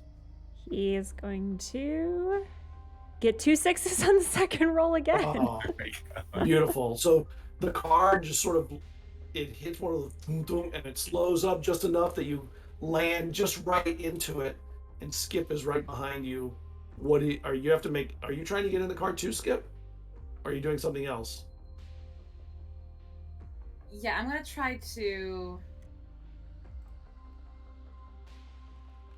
get in the car. Okay. Yeah. But I just rolled a move and I failed, so I need to use, if I use a luck, I can re-roll everything. Yep. Okay. Let's try to make it work this time. Listen to those dice. 1! Nice. Okay. Not as beautiful, but you're holding on to the side. There's not enough space for you to get in, but you're holding on to the door. Nick, you know everybody's in the car, sort of. And the Russian robot is now starting to run after the car. Hold on, y'all! And I'm going to punch it. So Okay. I did look this up. It's a tinker roll to drive a vehicle. Awesome. Do a tinker. Skip, while you're holding on, can I get a force roll to hold on with your hands at all costs? Yeah, because I'm definitely not fully Because you're not enough. in the car. Yeah. I think it's super cool. Andy's going to help you. Yeah, I got nothing.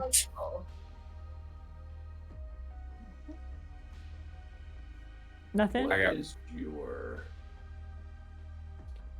You can push. Yeah, push. I can push. So- How do you? Okay, Oh. push. Or you can use your... Hand to the back of a moving vehicle running away from a Russian robot. That's when you push. Yeah, that's the time. So you'll take a Okay, so just contingent. re-roll. Or you could get +2 dice with your baseball bat, which is your item. Ooh. Which is narratively the coolest idea ever. How are you using the baseball bat to get It's like jamming safely it, in the car? hang on or something. Yeah, like Jamming it just where? wedging it in the frame of the car and like holding onto the bat because there's no way I would ever let go of that bat. It's perfect. And it keeps the door open so you can stay there or climb in. Although it kind of blocks your way in, so you may be sticking to the outside of the car for a moment at least. You said that was an extra 2. Yes. Okay. Yes. You got it? So Skip is Yeah. hanging on to the bat. He wedges down into the window, keeping the door open, holding on, and you punch it, and Skip doesn't fly off. One success. And You, and the robot It's is on me. running after. you see Mac's me face looking at Drive Skip. this vehicle, Nikki. Skip is I just got one success. Awesome. So all Mac's a of super your fan. watching what people do with driving pays off for the moment. Yeah. For that, it's a straight road, right? Yeah, you have to make one turn at a moment. Yeah. We'll get to that in a second. But yeah, it's a straightish road. But where do you want to go? Like what? I mean, immediately just get away from the guy there. So you punch it. Let me see if there's any cars coming. Oh, There good. are no cars coming. You cross the street and everything. But Skip, the guy's still running. looking around. Get in the car. I'm trying. It's moving. Is this what baseball is? This is amazing. You're starting to lose the robot. He's falling behind, and eventually the robot stops. You can see in the rearview mirror, or the side mirror probably.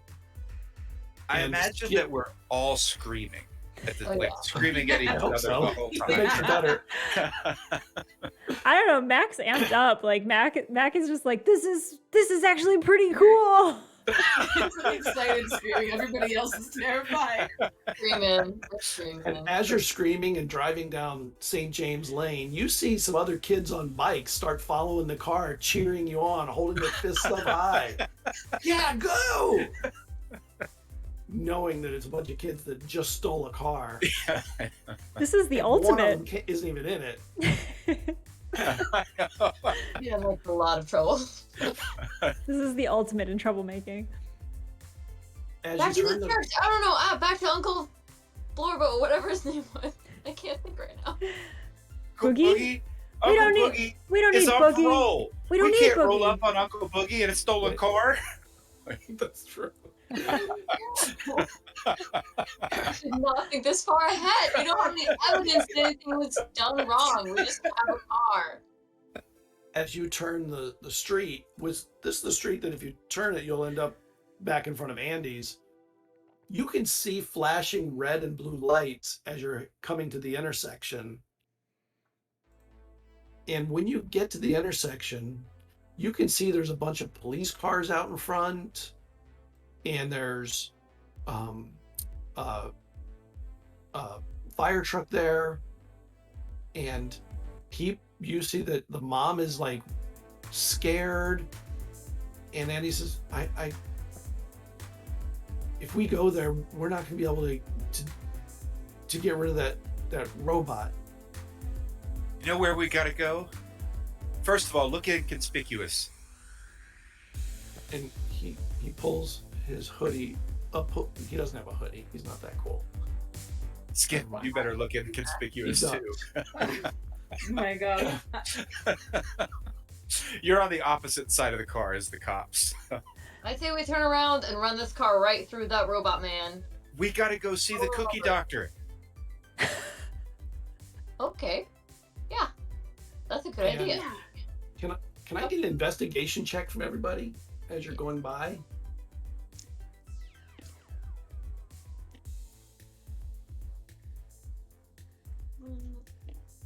Okay, I got 1-6.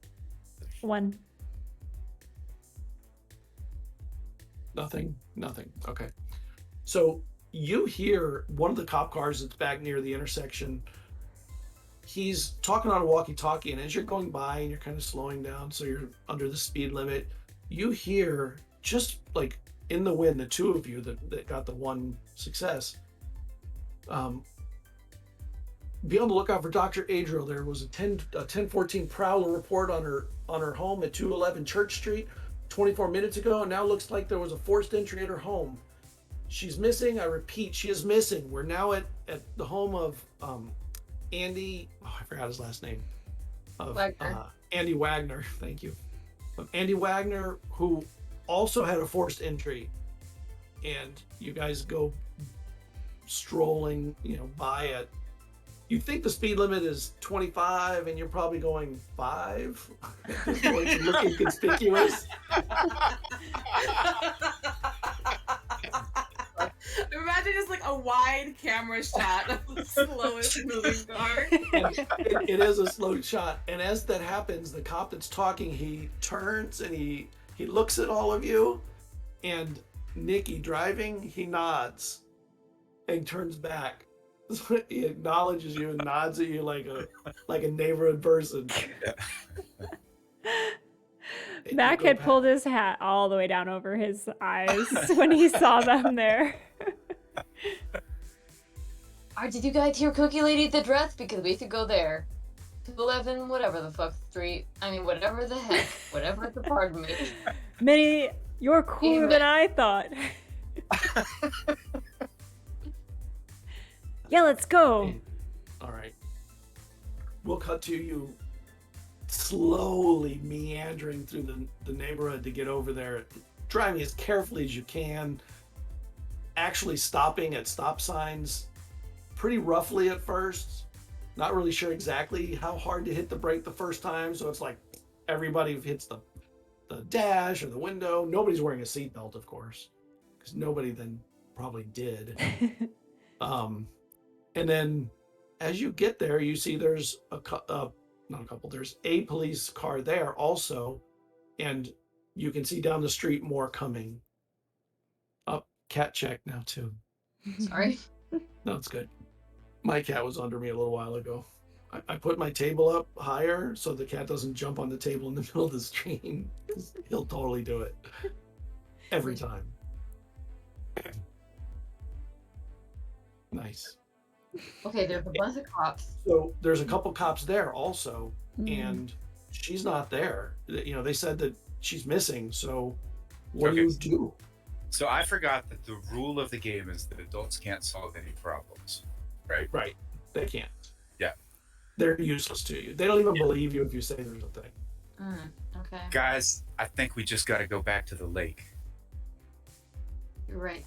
Okay, look, talking this out, we know the maintenance people are all robots. I'm not surprised that the maintenance person turned out to be a robot, but I am surprised that the media didn't know that this robot was not a person. Like, they thought it was a real person that went missing. Yeah, that means that there's a system here that's keeping it a secret. Like the I hate to say system. it. It's probably a conspiracy from the system, but Yeah, that's what I'm we'll let saying. Jesus deal with the conspiracy, and I think that we'll go deal with the sea monster robot. All right, I can get Andy, down with what do you that. know about what do you know about the lake monster, Andy? You saw it too? I knew it. I saw it the other day when I was out there when I stole the machine from Zach. I didn't think anybody would believe me. There was a monster out there. I bet it's actually a robot. Oh my god, an underwater robot. It's gotta be. Okay, let's look at that box. Andy, Make let's go those to the box and figure out what it is. And he opens the box up and he pulls out the machine that you had seen in his workspace. And it looks something like, let me show you. Something like this exact photo. It's something like exactly this. This thing. And I think it has some way of controlling weather or something. Like when that guy came in, I was messing with it and I heard a little lightning.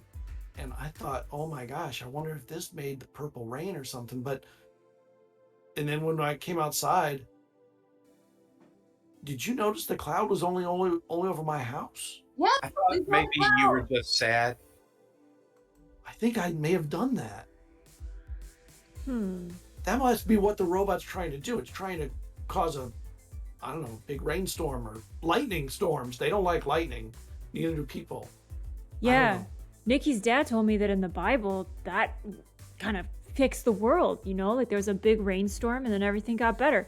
Maybe that's what we need. Just cause a little bit of trouble, put some rain down on everybody. Could be a good thing. You don't know. I mean, I mean, that's what the rainbow's for. You can Anyway, make it rain rainbows instead of just purple. Good thinking. Although, what if instead of like rainbows or purple, it was like poison or something? oh yeah. Well, I guess we don't know and- how it works. Yeah. well, I'm obviously a natural driver. I don't know much about computer machines like that. So, Natural Benny?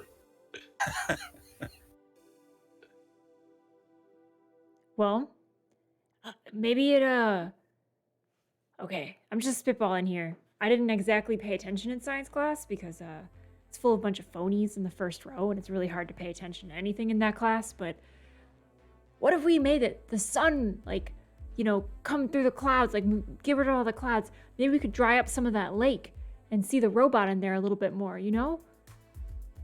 I don't really know how this thing works. I think I got lucky, and I don't know what I did. Oh, I thought you knew computers. I don't know this thing. This thing's way beyond me. This is like NASA level stuff, I think. Oh. We need the Right. manual. Exactly. There's This probably is- a book that says what it does, right? Like at the weather station. someone take the wheel. I'll see what makes it tick. And I'm literally going to be scooting oh, no, over. Not me. Like, Who's in the front seat? Who else is in the front seat? Okay, my Is total it Mint?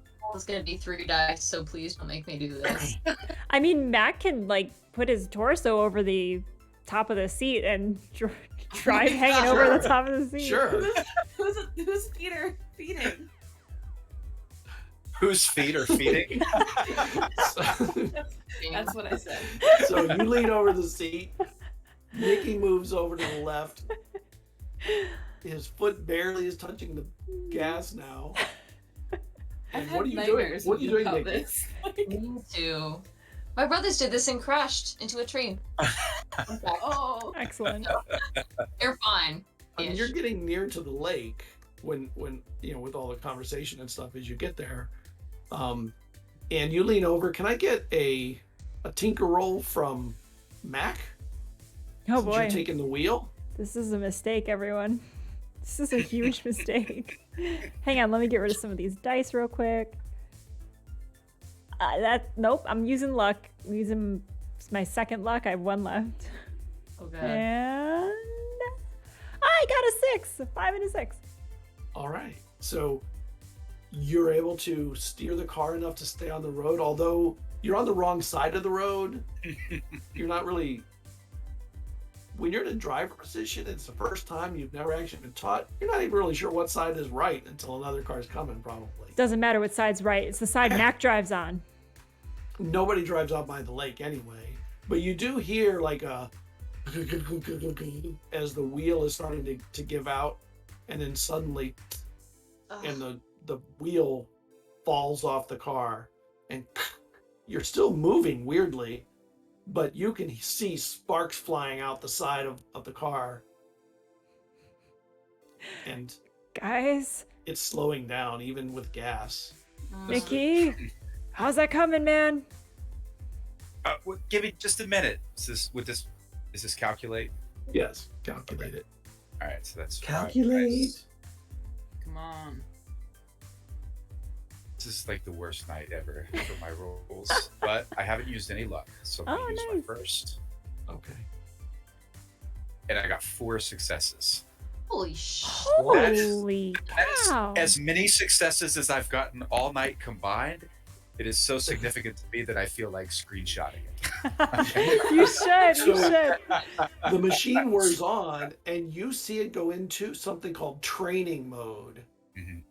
And it says, it asks you begin cloud seeding, rainstorm, fog, like all these different things. And there's a dial you can roll through them, and it like teaches you how to use the machine as you're doing it. And Andy's looking at you with awe, like not respect, awe.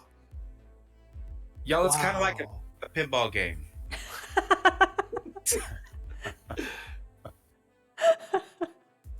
So I could make it rain, or I could make fog come up.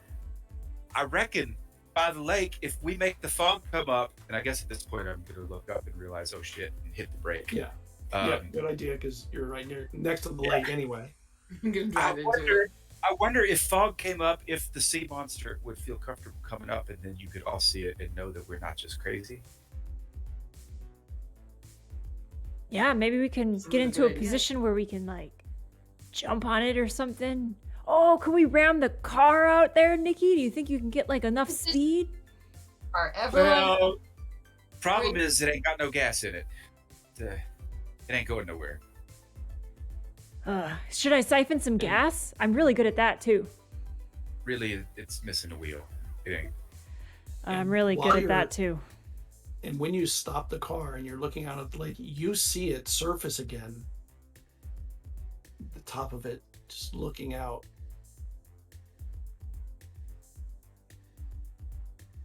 You know, you guys, I think we should summon a lightning storm to hit that metal monster in the lake, because I don't think that would suit its circuitry very well. Ah, that's a good idea, Minnie. What are An fearless? intro, if you would, please. All right, I'm going to adjust it to summon a lightning storm. And there is a lightning part of it, of the training. It teaches you how to do it. You have to. It has like a grid, like a circle grid, God. like a radar thing. Okay. And you have to kind of aim for the point you want it to be. This isn't dangerous at all. I'm going Can I to get- while you're assume. doing that, can I get an investigation check from everybody else? And I'll roll one for Andy too. Excellent, nothing from Andy. Oh, I've- shit! Oh my god. I got 5 Oh my. 6s. What? What? About time Holy these wow. dice wow. turned. These I are got some one. good dice right Wow. here. So, I And got one. six. I thought I was cool with my one. mini season for everybody at the moment. I see. She turns back, and you see that robot heading up this way down the street, but not to the car. It looks like it's heading to the dock. And you see the sea monster start slowly moving towards the dock. You guys, I think it's like a submarine. The robot is gonna try to get inside it. We gotta interrupt that. Who wants to fit the cuff with a robot? I think tried we- to stab one and it didn't go so well. Actually, I'm gonna even give you a bonus because that was such a good roll. It's limping. You can tell it's got a little bit of a limp. Hmm. Its leg is hurt. We gotta blow off its leg. Alright, let's murder this robot. Wait. I know it's gonna sound weird coming from me, Mac, but why do we want to destroy the robot? Well, I Well, think it tried to kill Andy. it tried to drag me out of a moving No, vehicle. not that robot. The big robot. Oh. I don't know if we can be friends with it, and it seems like it's part of a nefarious plot to dye everything colored. Hey, all I'm saying is sometimes people are pawns in a bigger system, you know? Like they make me to go to school. I don't want to be there, but I'm there. What if this lake monster is just there in the lake? Do we have a way to talk to it? Like, wait, Andy, did you bring your ham radio? Can you talk to this robot with your little radio? Can you... Oh no, it's really big. I couldn't have brought it. Oh, okay. Thought Did we you- ham died for some I like, reason. Not I like like how that. Minnie is Did you- outing herself as like not understanding technology as the conversations go on. Did you already try to talk to the robot? Well, I've been hearing weird beeps and blips going on the radio, and I thought I better try and figure out what that is. And it sounded like robot talk, but I couldn't figure out what it was. But then suddenly I heard, "We'll be there at 0400 hours." Not 0400, it'd be 1600 hours. And we're nearly at that time now. And Minnie, you see way over on the horizon a magnetrine ship coming. A smaller one. That's the ones that kind of hover like helicopters. It's over a tree line right now. Okay, look, you guys. One, look, the magnetrain thing that's been hovering in the sky for forever, it is moving. Two, they kidnapped Cookie Lady. I think we should shoot first, lightning, and ask questions later, and I'm a pacifist. So. But what are we trying to shoot? The land robot, the sea robot, or the air robot? The sea robot, well, all What of if them she- at the same time. What if she's in the sea robot? That's not gonna end well for Cookie Lady. Oh. Maybe it's grounded. I told you I'm interested in meteorology. I'm not worried about getting grounded, Nikki. We gotta do this. Front door. Alright. I'm sure she's not in the sky robot yet because it hasn't landed. It's pretty far away. It's coming this way. And it wasn't the same magnetrine ship. It was a different one and a smaller one. My mistake. Yeah. That one's still floating out there somewhere. We know for a fact that she's not in the individual person, Mark J robot. She might be in the ocean ship. So, let's murder Mark J. Let's take down the magnetrain. Now you're talking, Minnie. Let's do it. Nikki, use All right. math. You know, there's a story about the prophet Ezekiel bringing down lightning on the mountainside against the false prophets, and I believe that this robot counts. And so I'm going to try and tune my lightning into the Mark J robot. All right. You need to make this work with your... It's kind of tinkery, but it's really not tinker. It's calculate. Okay. Yeah, Andy's help if he's good at it. I don't know if he is. Andy could help. Oh, I'll take help. Yeah. So I've got 5 on this. Right. He'll give you only- 2 extra dice. Okay. And I only have Really? 1 more luck. So that's 7. Can I Yeah. give my luck away? Is that a thing? You can't give luck. Shit. But you Okay. can combine rolls for really big events. Mm. Like Why big not? things.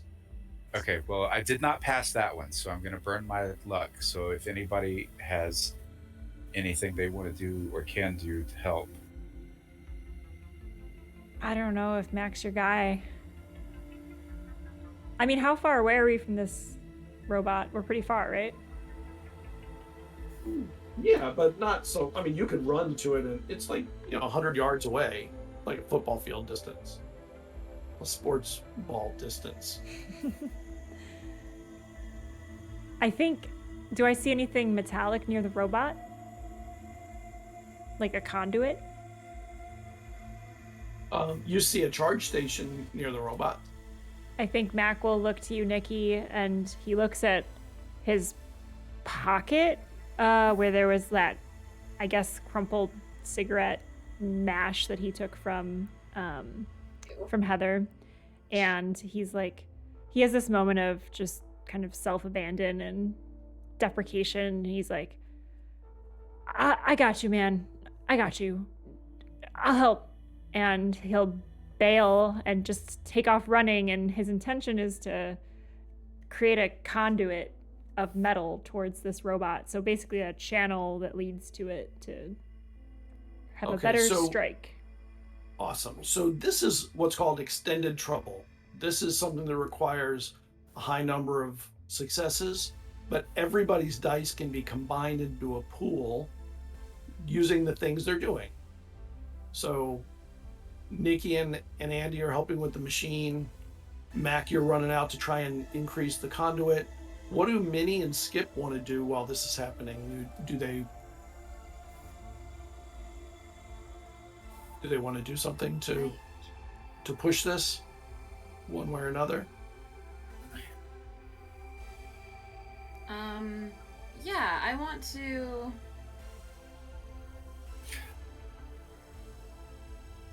I mainly I want to be on the lookout for Mrs. Cookies. Like, is there any like opening on the sea monster or anything that Yeah, I don't know if You don't know counts as yet. something this or not. But you do see it getting close to the dock, and you can tell there are mechanical things to it. So it's very obviously not a monster. It is a machine. And as it gets to the Okay. dock, the hatch opens, and you see another person in a worker uniform pop out the top. And you hear from just on the wind from inside. And you see the thing look down and like does something, and the yelling stops. And he's looking at the other robot, or the other maintenance robot. And what are you doing, Skip?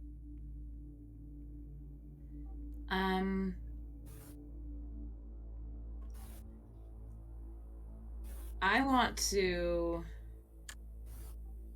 to try to run towards the dock, I guess, and see if I can wedge my bat again in the opening of the robot. If I can get there. I don't know if I'll be able to get there, but I want to try to get in or to stop it from closing up if the, robot, if Mr. J ceases activities.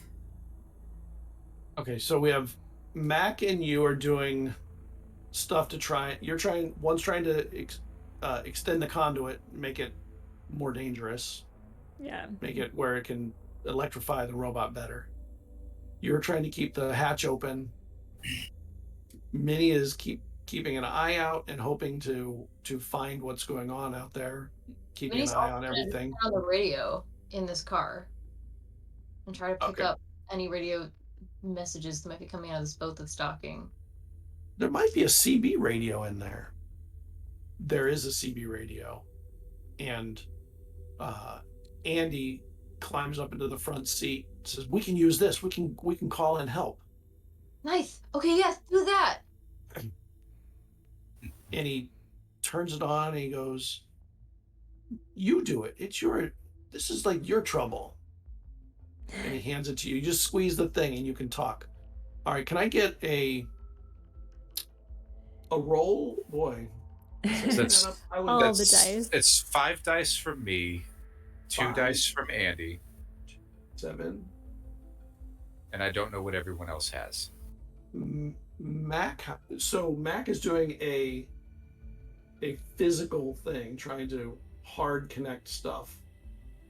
Mhm. It's not tinkering. You're trying to do something with brute force. I'm going to give you a force. Awesome. Skip is definitely doing force. So add your forces together, and you need to get combined 3 successes. You need 3 6s. Do we roll So, together? Allison, what is You all roll, and you add them to your successes together.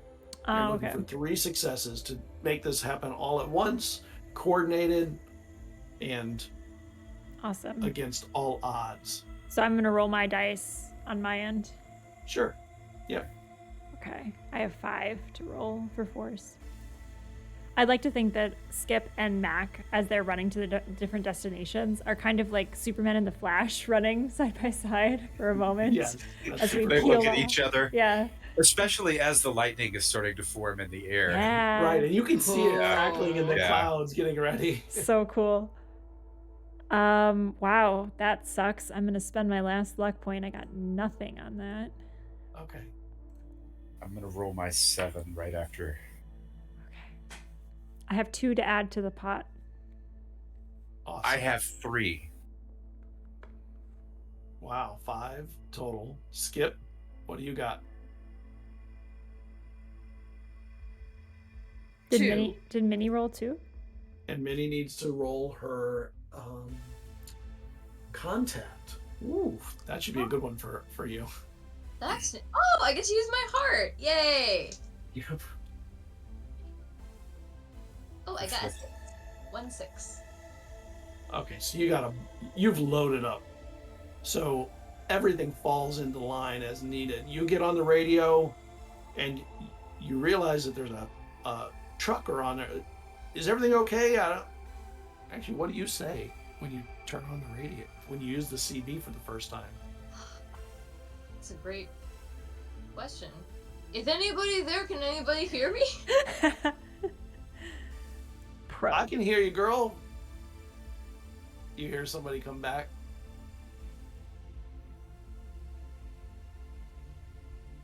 Well, adults can't solve this problem, but we think we found the missing persons. We need rescue staff and emergency vehicles to come transport them to the hospital, I think? Where are you? We're at the lake. At the lake by the particle accelerator by Yeah. Carpa? Yes. Well, thanks for letting us know. I'll let the police know. They should be on their way soon then.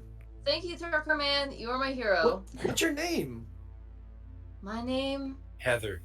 Fuck you. My name is Minnie Deneric. Savior of the day. You're gonna be a hero, Minnie. You get to the thing, the device. You make the connection hard and fast. You get to the top. The other person in there leaps down as you're getting close and tries to close the hatch. And just as it comes down, the bat slides in and Yeah, it doesn't Skip. happen. And then, Nikki, it says set. And then there's a little red light that is blinking up next to a button. I'm gonna mash that button. And when you do, a deafening roar of lightning comes out of the sky, and it strikes exactly where you targeted it on the Rusky robot. And it is so powerful. When the lightning is over, first off, everybody near there is deafened momentarily, which would be Mac, probably Skip. The rest of you are a little further away. Mac yells, "Oh no, I'll never hear the clash again!"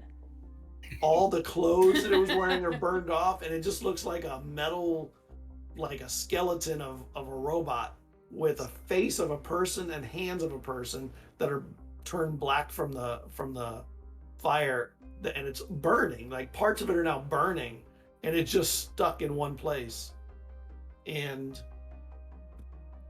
what do you do at the monster submarine, Skip?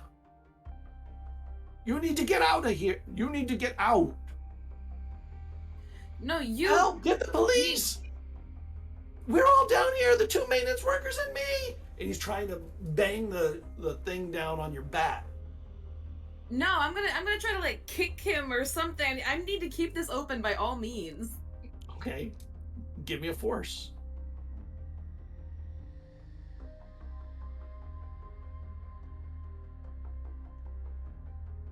One. Nice. All right. You kick through the space that the bat is holding open, and he falls back down into the submarine, and you're able to open the hatch. And the when you look down, you can see that the cookie lady is down there with tape on her hands and wrists. I mean, not on her mouth because she was yelling. But you also see two other people's legs down there. And a moment later, you start hearing just a little further away the sound of police sirens. And the robot that's down there, and you can tell it's a robot because it looks just like the other Russian one that was out there, starts trying to climb out. Like it's trying to get away. And the magnetrine ship, Minnie, you see back in the distance, it starts turning around, but it's not very fast. And you see that big magnetrine ship suddenly start moving towards it. And at the end of the day, the police finally get here, and you get accolades for saving all three of the people. Mac would make sure to talk to authority figures. He normally does not. He would shy away from that, but he will say at every moment's chance, "Yeah, my friend Skip was really the one that made this all happen. He's really smart, and we couldn't have done it without Skip."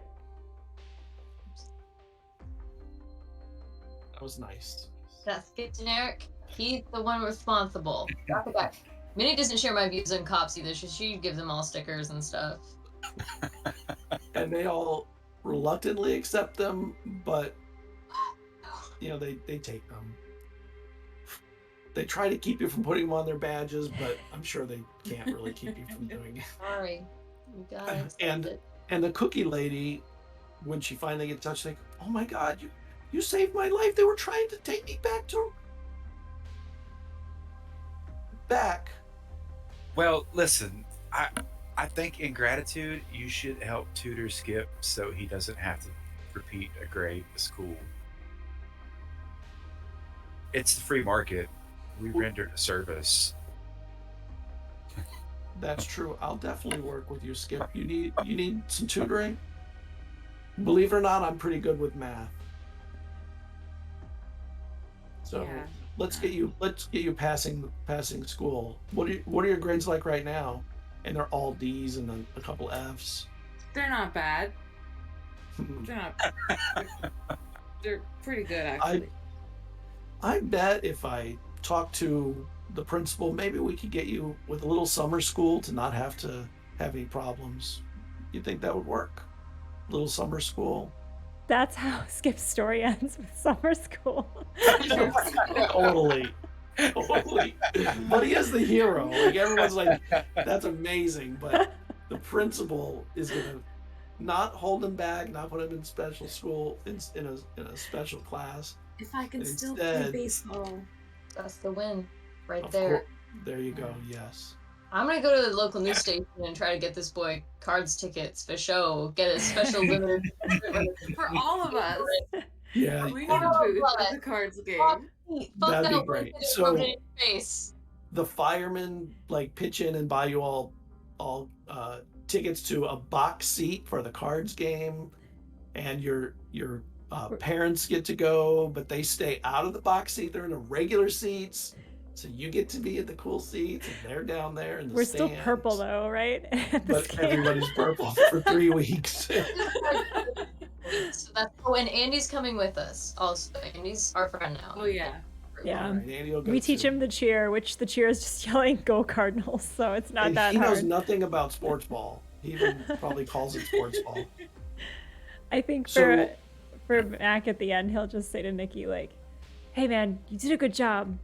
I appreciate everything you did, and here, I want you to have this." And he'll take his watch off the Seiko? Seiko, and he'll give it to Nikki and say, "You and your dad have done a lot for me, and I couldn't have got through that day without you guys."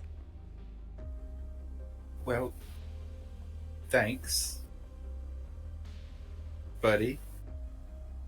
Yeah, Very Yeah. sincere and awkward at 13. yeah. He does a quick like hair swipe over his Shoulder pat. face. Yeah, just moves the hair down. Totally. And the Carpa is making a special set of stickers of all of you. That will be a limited release. You'll all get your own set of stickers that only you will ever have. You're wrong. And, You know who else will have them? Linda. okay, Linda will have a set.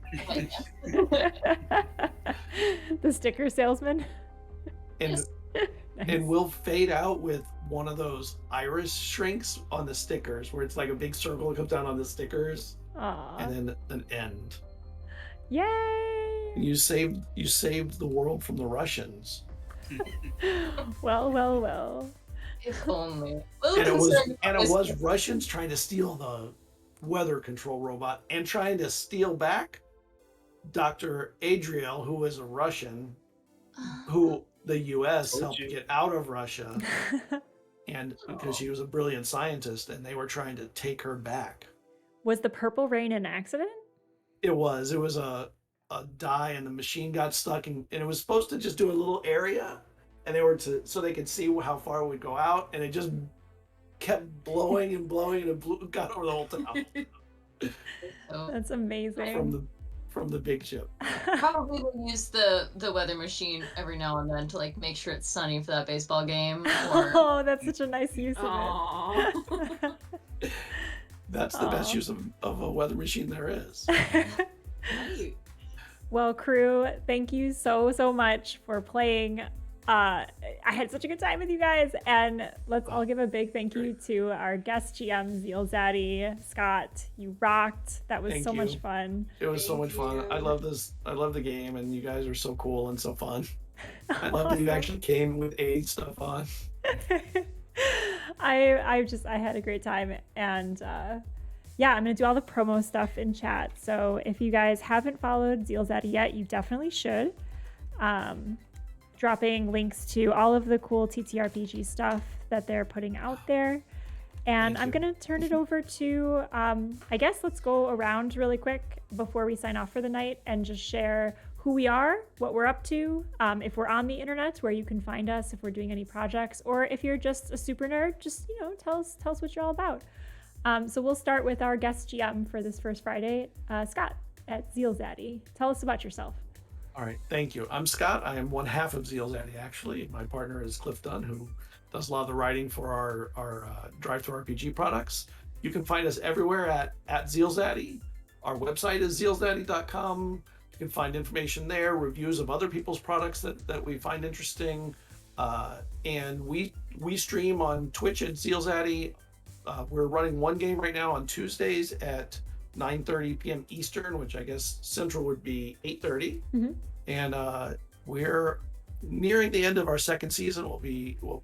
We're probably 3 or 4 sessions away, and then who knows what's coming. I occasionally do a puppet show D&D game where we play with puppets, and I do a talk show every now and then with DMs talking about storytelling. That's Yeah, so I do. awesome. Every now and then a puppet one. I've done 2 of them, and they're super cool. And That's everybody's wonderful. puppets are so much better than mine because I need too many of them, so I have to buy them, and they make them by hand, and they're just amazing. They're like Henson level stuff. Wow. It's amazing. But sock puppets. That's it. That's okay, that was awesome. so intriguing. And thank you for having me. Of This course. was so much fun. Of And course. I love watching your streams, by the way. I watch them in the morning on the weekends sometimes, and sometimes your disco, disco. Disco I forgot the Elysium. word. Elysium. Elysium. God, I was thinking Asylum. Was not Asylum. It was something else. Elysium.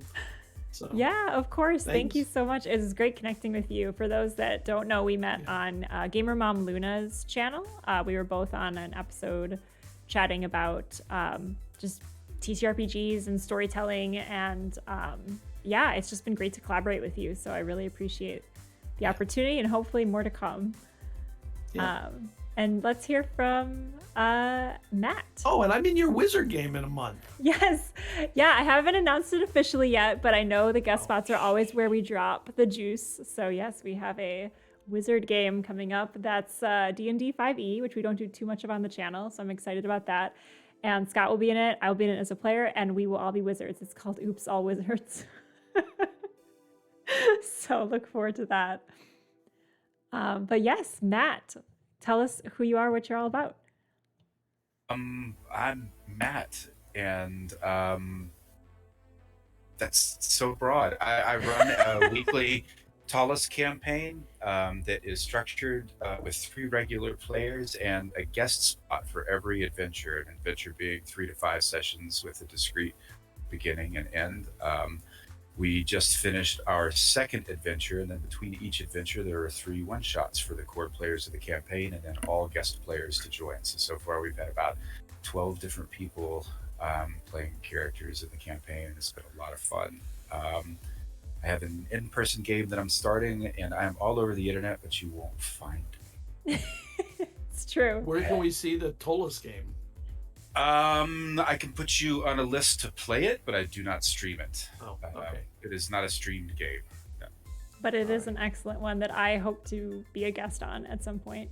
I'm so mad that I missed the villains arc. I hope you do another one. You have not missed it. We put it off because Really? the timing was just really bad. Yes. Look how villainous I am, Matt. Yeah.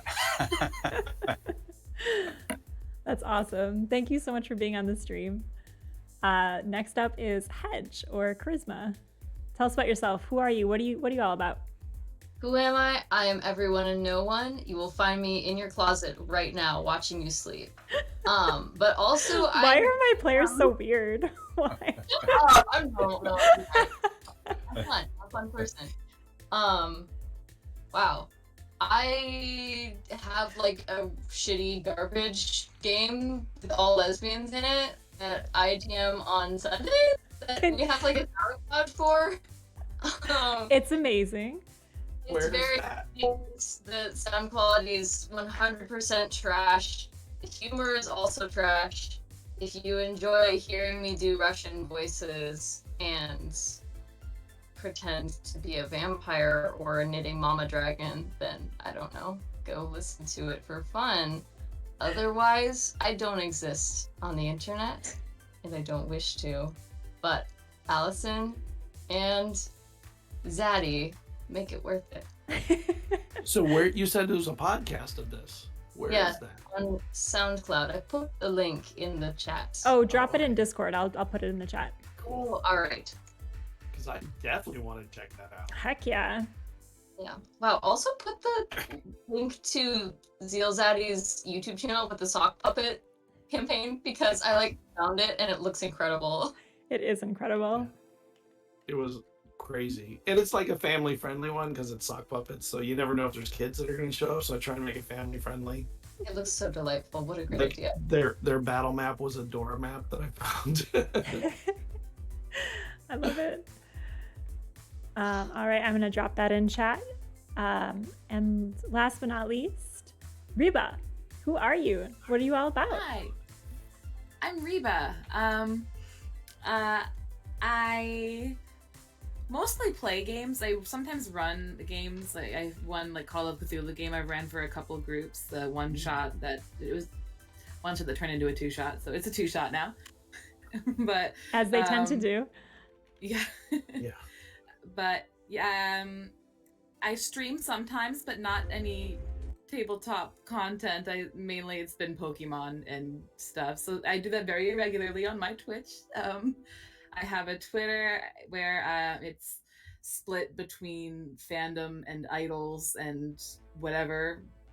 And my YouTube is where I sing, and I have like song videos there that you can find from looking at my Twitter. There's a link there. I think there's a handle there. So you can. She's go an there amazing if you're singer. interested in that. Check it out. She's an amazing singer. I love it. I love this multi-talented cast. And thank you so much for GMing for First Fridays, Scott of ZealZaddy. We're so excited to have you. And It was a blast. I'm Inside Checked. I'm Allison. I run First Fridays monthly, where a guest GM takes over the channel. We do RPGs on Sundays and narrative video games on Thursdays. It has been a delight, everyone. We're going to raid out to someone who's playing RPGs, which I think looks like Vorpal Tales. So we're going to raid out to them shortly. But thank you all for hanging out, having a good time in the 80s that never was with us tonight. And yeah, let's sign off with this, I guess, catchphrase. Go Cardinals. Ready? On 3? 3, 2, 1. Go Cardinals! Go Cardinals!